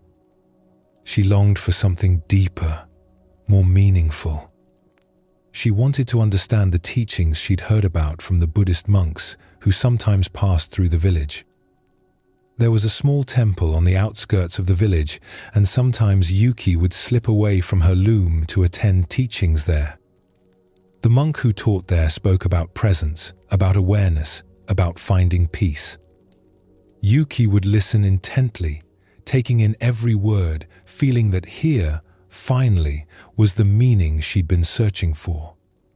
But then she would return to her loom, to the daily work of weaving, and it would feel like she was leaving the spiritual realm and returning to the mundane. She began to resent her work. The endless hours at the loom felt like time stolen from what really mattered. She would weave while thinking about the teachings she'd heard, wishing she could spend her days in spiritual practice instead of this repetitive labor. The joy she used to find in weaving began to fade, replaced by a feeling of being trapped in ordinary life, while spiritual life remained somewhere else, always just out of reach. One day, a traveling teacher came through the village. She was an older woman, a nun who had spent decades in practice. Word spread that she would give a teaching in the temple, and Yuki made sure to attend. The teacher spoke about daily practice, about finding the sacred in the ordinary. But Yuki had heard this before and felt frustrated. How was she supposed to find the sacred in threading a loom? How was weaving cloth spiritual practice? It seemed like empty words meant to console people stuck in ordinary life. After the teaching, as people were leaving, Yuki approached the nun. "Teacher, forgive me, but I don't understand. You speak of finding practice in ordinary life, but how is that possible?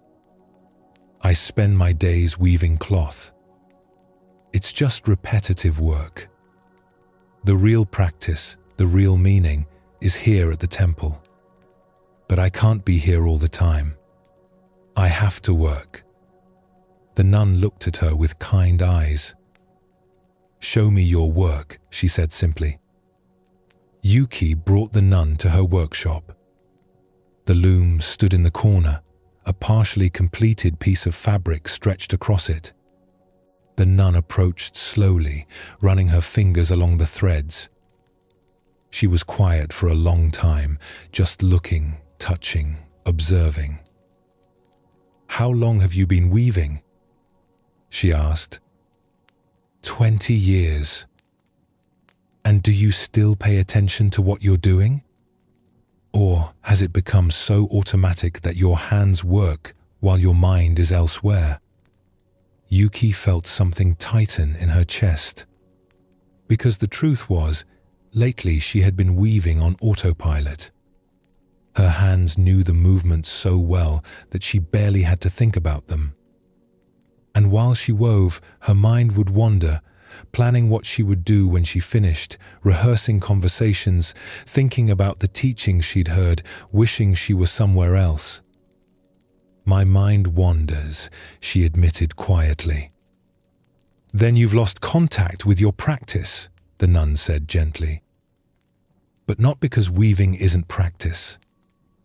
You've lost contact because you stopped being present with the weaving. You decided it was unimportant, so you stopped really doing it. You're physically here, but mentally elsewhere. That's not a problem with weaving. It's a problem with presence." She gestured to the loom. "May I?" Yuki nodded, surprised. The nun sat at the loom and placed her hands on the threads. She didn't immediately begin weaving. She just sat there, feeling the texture of the threads, noticing their tension, observing how the light fell across the fabric. When she finally began to weave, her movements were slow, deliberate. Each motion was complete. She wasn't rushing to finish or thinking about what came next. She was completely with this thread, this motion, this moment. After a few minutes, she stopped and turned to Yuki. "Did you feel that?" "Feel what?" "The difference between weaving while being somewhere else and weaving while being here. When I'm completely present with the thread, with the motion of my hands, with the texture and tension and color, that's the same quality of attention I bring to meditation. The same presence, the same practice. There's no difference except the form it takes." Yuki felt something crack open inside her. All this time, she'd been dividing her life into the parts that mattered and the parts that didn't. She'd decided that temple was sacred and weaving was mundane. But the nun was showing her something else. The quality of attention was what made something practice, not the activity itself. She could weave with the same presence she brought to listening to teachings. Or she could sit in the temple with her mind wandering, thinking about her weaving, and miss the teaching entirely. "The loom is your meditation cushion," the nun said. "The threads are your breath. The fabric taking shape under your hands is the fruit of presence. You've been looking for practice somewhere else while sitting in front of it every day. Not because weaving is special, but because any activity, when met with complete attention, becomes a gateway to presence." Over the following months, Yuki began to practice differently. She would sit at her loom, and before beginning to weave, she would take a moment to arrive, to feel her body, her breath, the space around her. And then she would begin, bringing the same quality of attention she'd been trying to cultivate in the temple, noticing when her mind wandered, gently bringing it back to the sensation of the thread, the motion of her hands, the present moment. She discovered something remarkable. The fabric she created when she was truly present had a different quality to it. She couldn't quite explain it, but other people noticed too. Her work had always been technically excellent, but now it had something else, a quality of presence, of care, of attention that people could feel even if they couldn't name it. And the resentment she'd felt toward her work dissolved. Not because the work changed, but because her relationship with it changed.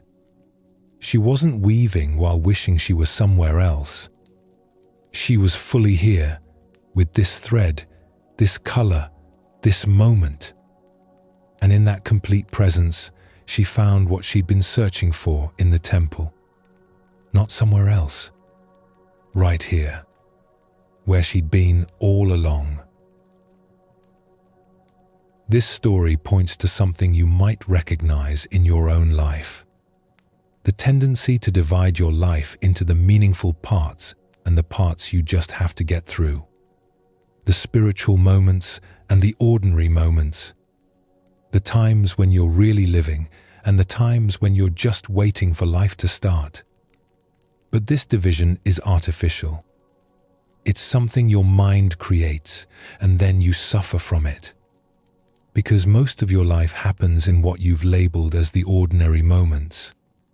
If you're only half present for those moments, you're only half present for most of your life. You're here physically but gone mentally, always somewhere else, always waiting for the next thing, never quite arriving where you actually are. Yuki's loom became her practice, not because weaving is inherently spiritual, but because she learned to bring the same quality of attention to it that she brought to formal practice. The activity itself doesn't matter. What matters is the presence you bring to it. You can wash dishes as a spiritual practice. You can have a difficult conversation as a spiritual practice. You can sit in traffic as a spiritual practice. Not because these activities are special, but because presence is what makes something practice, and presence is available in any moment. This is incredibly liberating when you really let it in. You don't have to wait for special conditions to practice. You don't have to create a perfect environment or wait until you have time or circumstances to cooperate. Right now, whatever you're doing, you can bring attention to it. You can arrive here. You can be present with this breath, this sensation, this task. And in that arrival, you're practicing. The monastery has come to you. The teacher is this moment. The practice is whatever you're meeting right now. Notice what you're doing right now as you hear these words.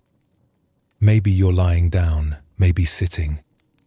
Maybe it's late at night, maybe another time of day. Whatever is true right now, the feeling of your body, the sound of these words, the quality of the air around you, all of this is your practice. Not preparation for practice. Not a break from practice. The practice itself. You don't have to wait until conditions are right. You don't have to wait until you feel spiritual enough or calm enough or ready enough. This moment, exactly as it is the only moment in which practice can happen. Not some future moment when things are better. Not some past moment when things were different. This one. Right here. Right now. And when you understand this, really understand it, not just intellectually, but in your direct experience, everything changes. Because you stop dividing your life into the parts that count and the parts that don't. You stop waiting for your real life to begin.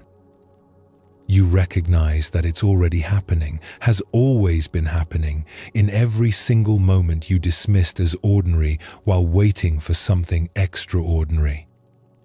The extraordinary is here. It's been here all along.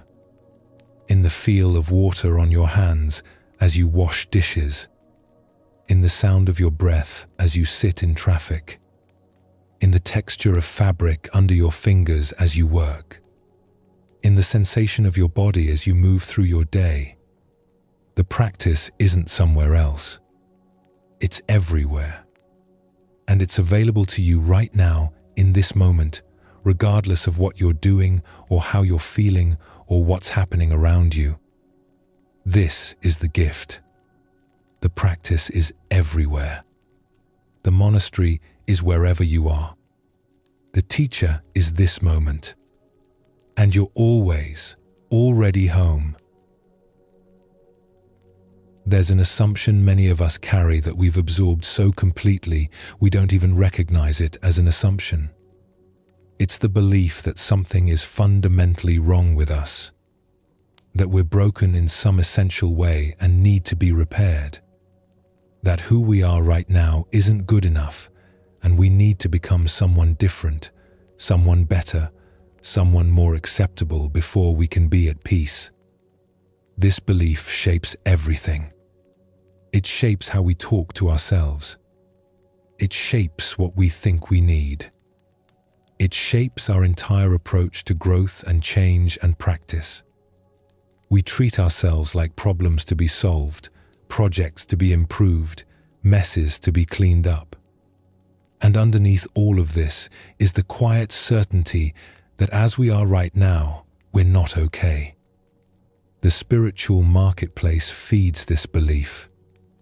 There's always another technique to try, another workshop to attend, another practice that will finally fix what's wrong with you.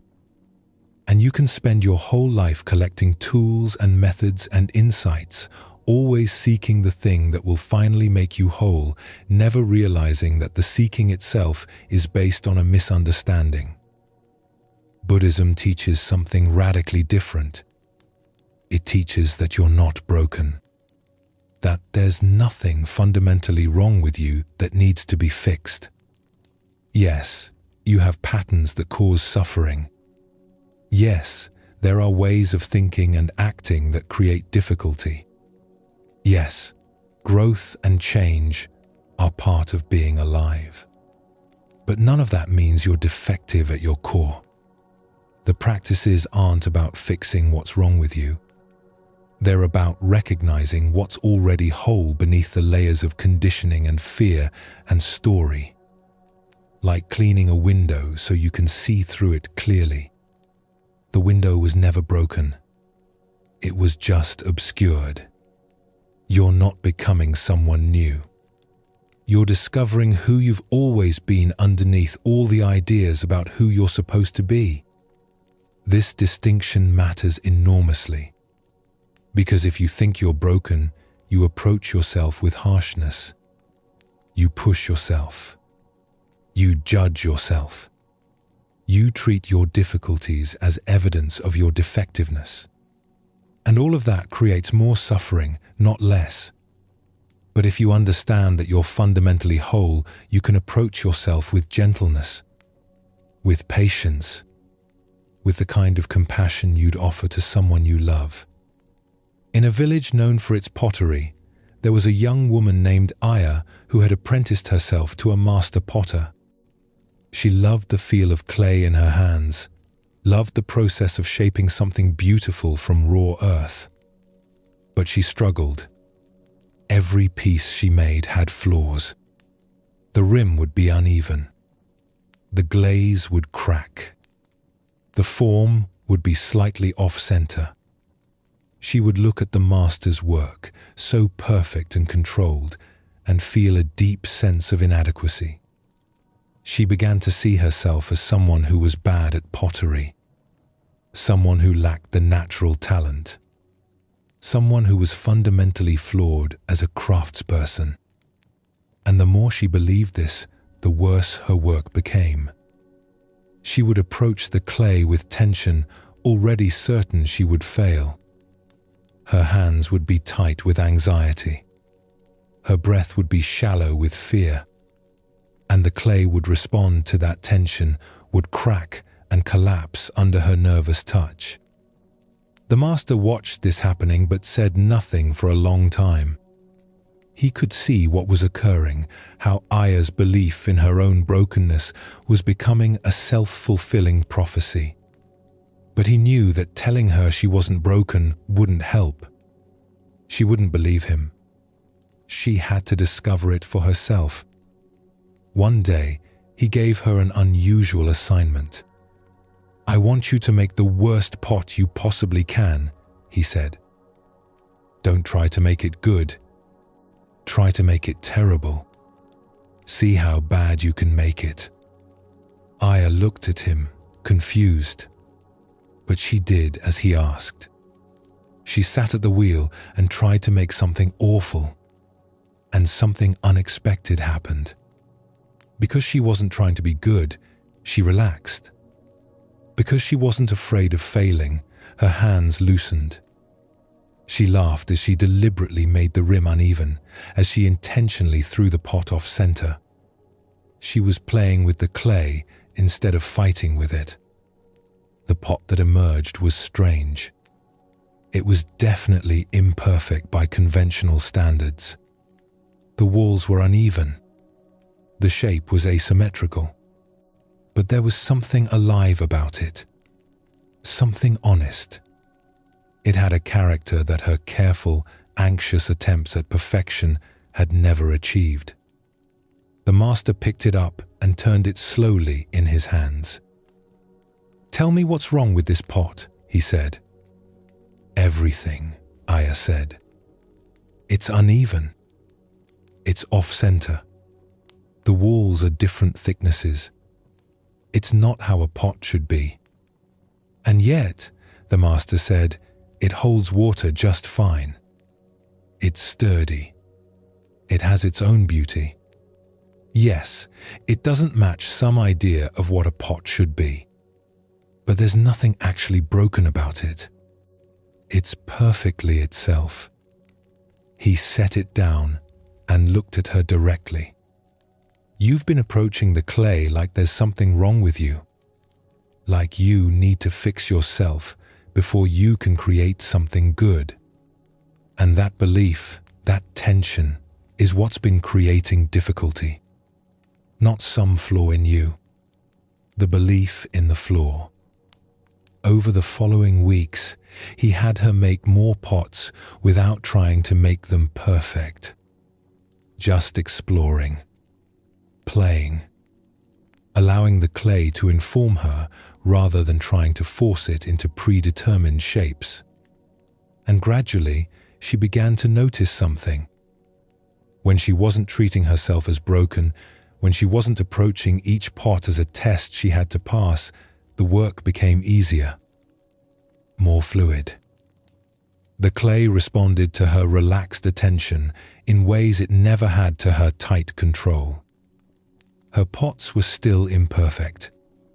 They still had irregularities, but they were beautiful in their imperfection.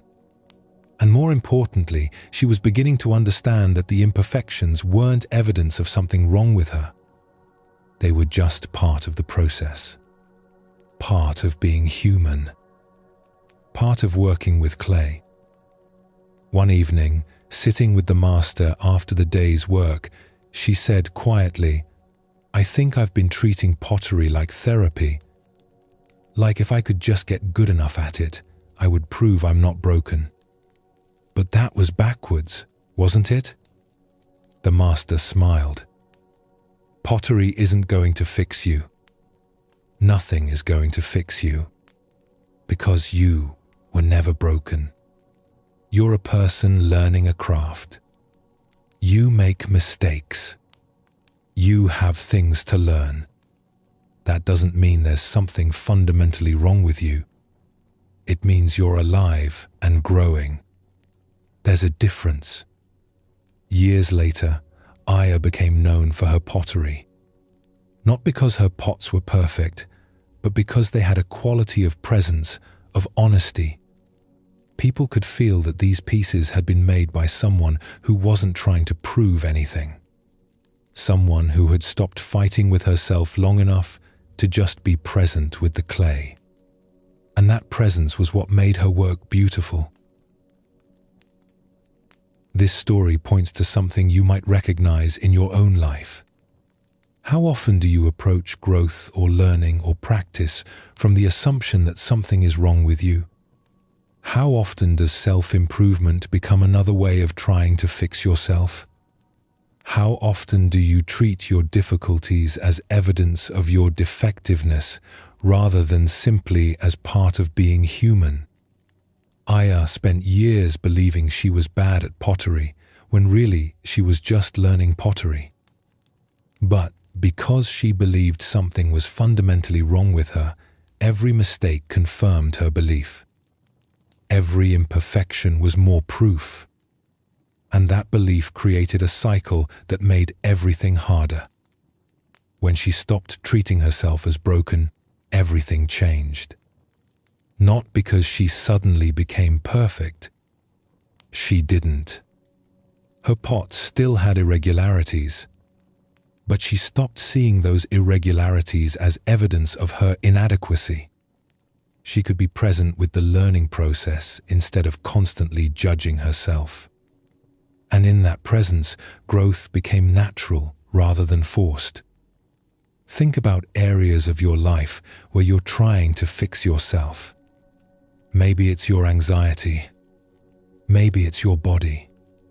Maybe it's your relationships, or your productivity, or your spirituality. Notice how much energy goes into the belief that you're broken. Notice how that belief shapes how you approach everything. Notice how it keeps you from being present with what actually is, because you're so focused on what should be. The truth is, you have patterns that create suffering. Everyone does. You have habits of mind that don't serve you. You have wounds that need healing. You have things to learn and ways to grow. But none of that means you're fundamentally defective. It means you're human. It means you're alive in a world that's complex and difficult and constantly changing. It means you're doing the best you can with the understanding you have. The practices we've been exploring aren't about fixing you. They're about helping you see more clearly. About recognizing the patterns that create suffering so you can respond differently. About developing the capacity to be present with difficulty instead of adding layers of story on top of it. About learning to meet yourself with compassion instead of judgment. None of this requires you to believe you're broken. In fact, that belief gets in the way. When you stop treating yourself like a problem to be solved, you can start treating yourself like a person to be understood. With curiosity instead of judgment. With patience instead of harsh demands. With the recognition that you're whole and worthy right now, even as you continue to grow and change. In a monastery on the edge of a forest, there was a monk named Tetsu who had been practicing for many years. He meditated for hours each day. He studied the teachings diligently. He followed all the rules of monastic life with precision. But underneath all this practice was a driving fear. He was afraid that if he didn't practice hard enough, if he didn't try hard enough, he would never overcome what he saw as his fundamental flaws. He saw other monks who seemed naturally peaceful, naturally kind, naturally wise, and he compared himself to them constantly. He must be missing something they had. He must be more broken than they were. He must need to try harder, practice more, push himself further. And so he did. He was relentless with himself. When his mind wandered in meditation, he would berate himself. When he felt anger or frustration, he would treat it as evidence of his spiritual inadequacy. He was approaching practice like a war he had to win against himself. The abbot of the monastery was an old monk who had been watching Tetsu for some time. He could see the harshness, could see how Tetsu was using practice as a weapon against himself. But he knew that telling Tetsu to be gentler wouldn't help. Tetsu would just add that to his list of things he was failing at. So the abbot waited for the right moment. That moment came one winter morning. Tetsu had been sitting in meditation since before dawn, pushing through exhaustion and pain, determined to have a breakthrough. When the bell rang to end the sitting, he stood up and immediately collapsed. His legs had gone completely numb from sitting too long without moving, and he fell hard, hitting his head against the floor. The abbot was there quickly, helping him to sit against the wall. Tetsu was crying, not from the pain of the fall, but from frustration and shame. "I can't even sit properly," he said. "I can't do anything right. Something is wrong with me." The abbot sat beside him quietly. After a long moment, he said, "Do you know what I see when I look at you?" Tetsu shook his head, not trusting his voice. "I see someone who is suffering," the abbot said gently. "Not because something is wrong with you, but because you believe something is wrong with you, and that belief is causing you to treat yourself with cruelty. You're using practice as punishment, as if you could hate yourself into enlightenment." He paused, letting that sink in. The Buddha taught about suffering and the end of suffering. But you've created a special kind of suffering by deciding you're fundamentally broken. And now you're trying to use the teachings that are meant to end suffering to confirm your belief in your brokenness. Every time you fail to be perfect, you tell yourself it's proof. Every time you struggle, you take it as evidence.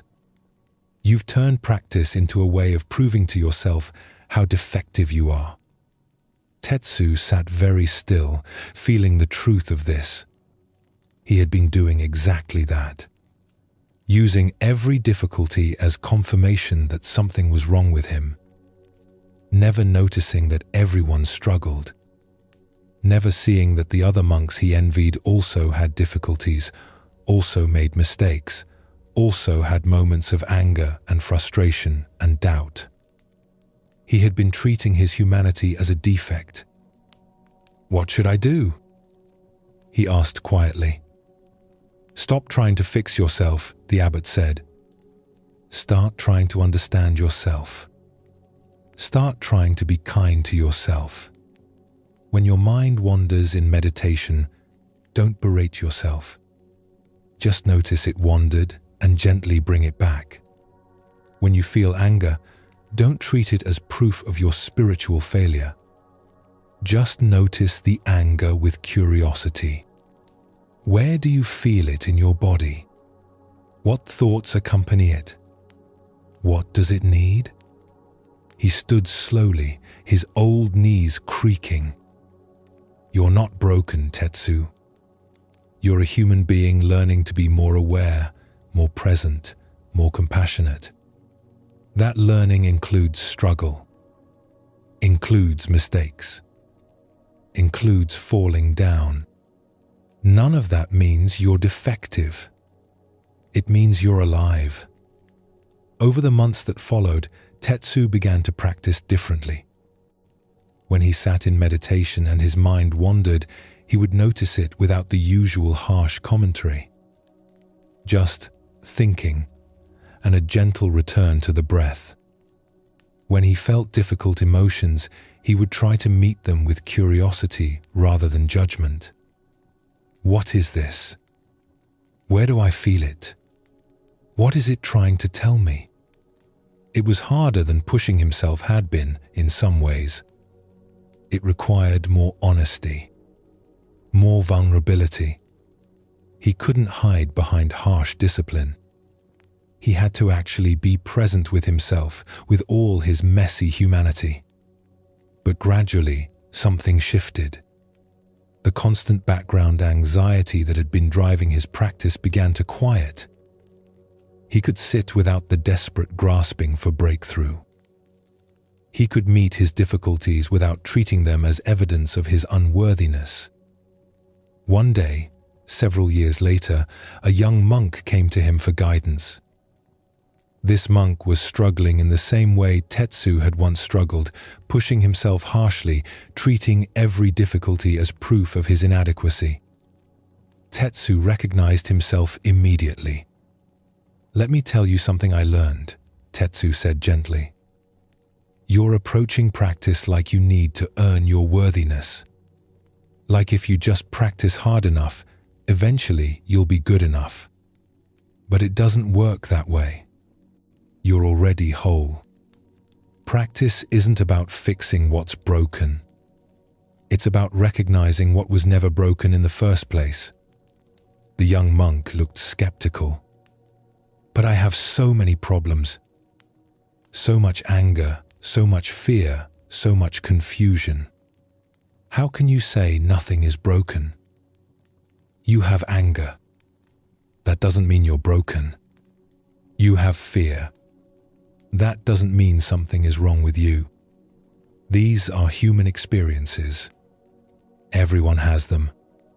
The practice is learning to meet them with wisdom and compassion instead of using them as evidence of your defectiveness." He paused, remembering his own journey. "I spent years trying to fix myself, and all that trying just created more suffering.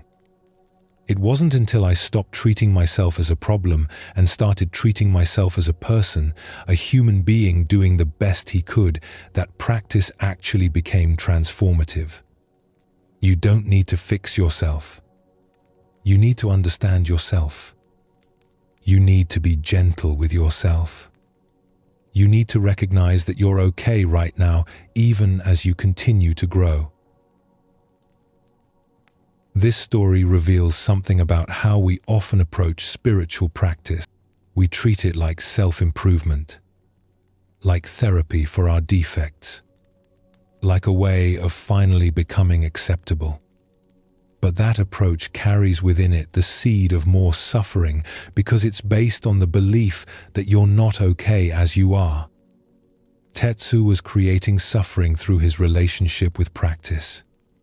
He was using tools meant to liberate him to confirm his belief in his own brokenness. Every teaching became more evidence that he wasn't good enough. Every practice became another way to fail. He was stuck in a cycle where trying to fix himself was the very thing that kept him feeling broken. When he finally understood that he didn't need to be fixed, everything changed. Not because his difficulties disappeared. He still had anger. He still had fear. He still had confusion. But he stopped treating these experiences as proof of his defectiveness. He could meet them as they were. Human experiences, part of being alive. Neither good nor bad, just phenomena arising and passing. This is the shift the Buddha was pointing to. Not becoming someone different. Not fixing what's broken. But seeing clearly what was always true. You're not broken. You never were. Yes, you have patterns that create suffering. Yes, there are more skillful ways to meet life. Yes, growth and change are possible. But none of that requires you to believe something is fundamentally wrong with you. Think about how you talk to yourself, how you approach your difficulties, how you relate to your practice, whatever form that takes. Are you trying to fix yourself? Are you treating growth as evidence that you were broken and are now being repaired? Or can you approach it differently? Can you see growth as a natural unfolding rather than a repair job? When a seed grows into a tree, we don't say the seed was broken and the tree fixed it. We say the tree was always there as potential, waiting for the right conditions to emerge. You're like that. Not broken and becoming fixed, but already whole, with capacities and wisdom waiting for the right conditions to fully emerge. The practices create those conditions. They help you see more clearly, respond more wisely, meet difficulty with more skill, but they're not fixing what's broken. They're revealing what was always whole beneath the layers of conditioning and fear and story you've been carrying. This understanding changes everything. It changes how you approach yourself. It changes the quality of your practice. It changes your relationship with difficulty. Because when you stop trying to fix yourself, you can start being present with yourself. And in that presence, transformation happens naturally. Not forced. Not demanded. Not achieved through harsh discipline. Just emerging the way a flower opens because the conditions are right. You don't need to be fixed. You need to be seen, to be understood, to be met with compassion. And you can offer that to yourself right now. Not someday when you've finally gotten good enough. Not after you've achieved some breakthrough. Right now, as you are, whole and worthy and enough, even as you continue to grow and change and learn. This is the teaching. This is the practice. Not fixing yourself. Discovering you were never broken. And in that discovery, finding a peace that doesn't depend on becoming someone different. A peace that's available right here, right now, exactly as you are. If you're still here, still listening, you've traveled through some territory tonight that might have felt familiar and strange at the same time. These teachings have a way of doing that.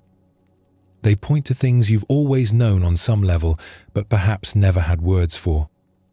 Or they illuminate patterns you've been living inside of for so long that you forgot they were patterns at all. You don't need to remember everything you've heard tonight. You don't need to work at applying these insights or turn them into a new project for self-improvement.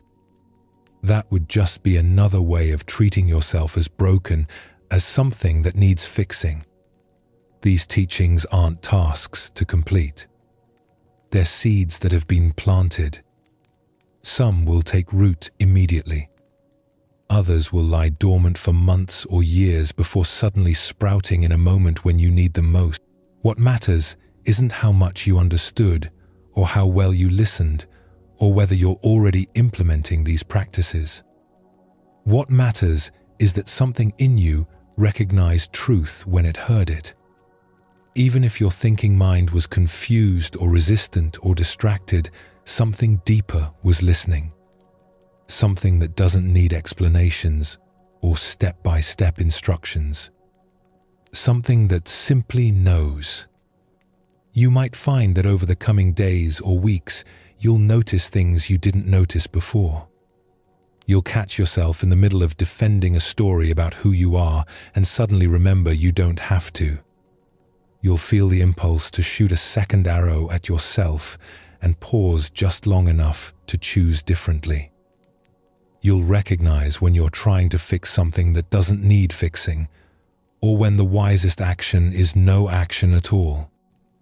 These recognitions will come naturally, not because you forced them, but because you've heard something true, and truth has a way of working on you whether you're paying attention or not. The monk in the kitchen discovered that practice was everywhere, not just on the meditation cushion. The calligrapher learned he wasn't his trembling hands. The fisherman found peace in not knowing. The woman with the tea house realized she'd been wearing a mask she thought was her face.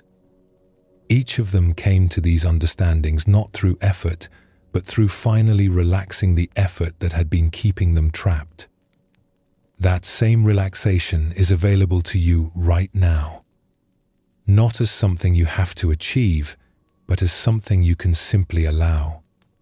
You can let go of trying to be someone in particular. Let go of needing to have everything figured out. Let go of the extra suffering you add to pain. Let go of the belief that you're fundamentally broken. Let go of fighting against change. Let go of the idea that spiritual life is separate from ordinary life. All that letting go isn't loss. It's freedom. It's coming home to yourself. To this moment. To the simple reality of being alive, breathing, aware, here. Your body knows how to rest. It's been waiting for permission. So let your shoulders drop if they're holding tension. Let your jaw unclench if it's tight. Let your breath move in whatever rhythm feels natural. You don't have to do anything with your mind. If thoughts are here, let them be here. If there's stillness, let there be stillness. Whatever is present right now is exactly what should be present. These teachings will continue to unfold in you long after these words have faded. You might dream about them tonight. You might forget them entirely, and then remember them months from now in a moment of difficulty. You might find yourself responding to life differently without even realizing why. However it happens is the right way for you. There's profound wisdom in rest, in letting yourself stop, in trusting that you don't have to figure everything out tonight or fix everything or become someone different before you can be at peace. Peace is already here, underneath everything else. It's been here all along. You don't have to earn it or achieve it. You just have to stop disturbing it with your struggle. So let yourself be held by whatever is holding you right now. The bed, the chair, the floor. Let yourself be supported. Let yourself rest in the knowledge that you're okay right now, exactly as you are. Not because you've achieved something or understood something or become good enough, but because you were always okay. You just forgot for a while. Sleep well, and thank you for joining us here at Sleepy Monk.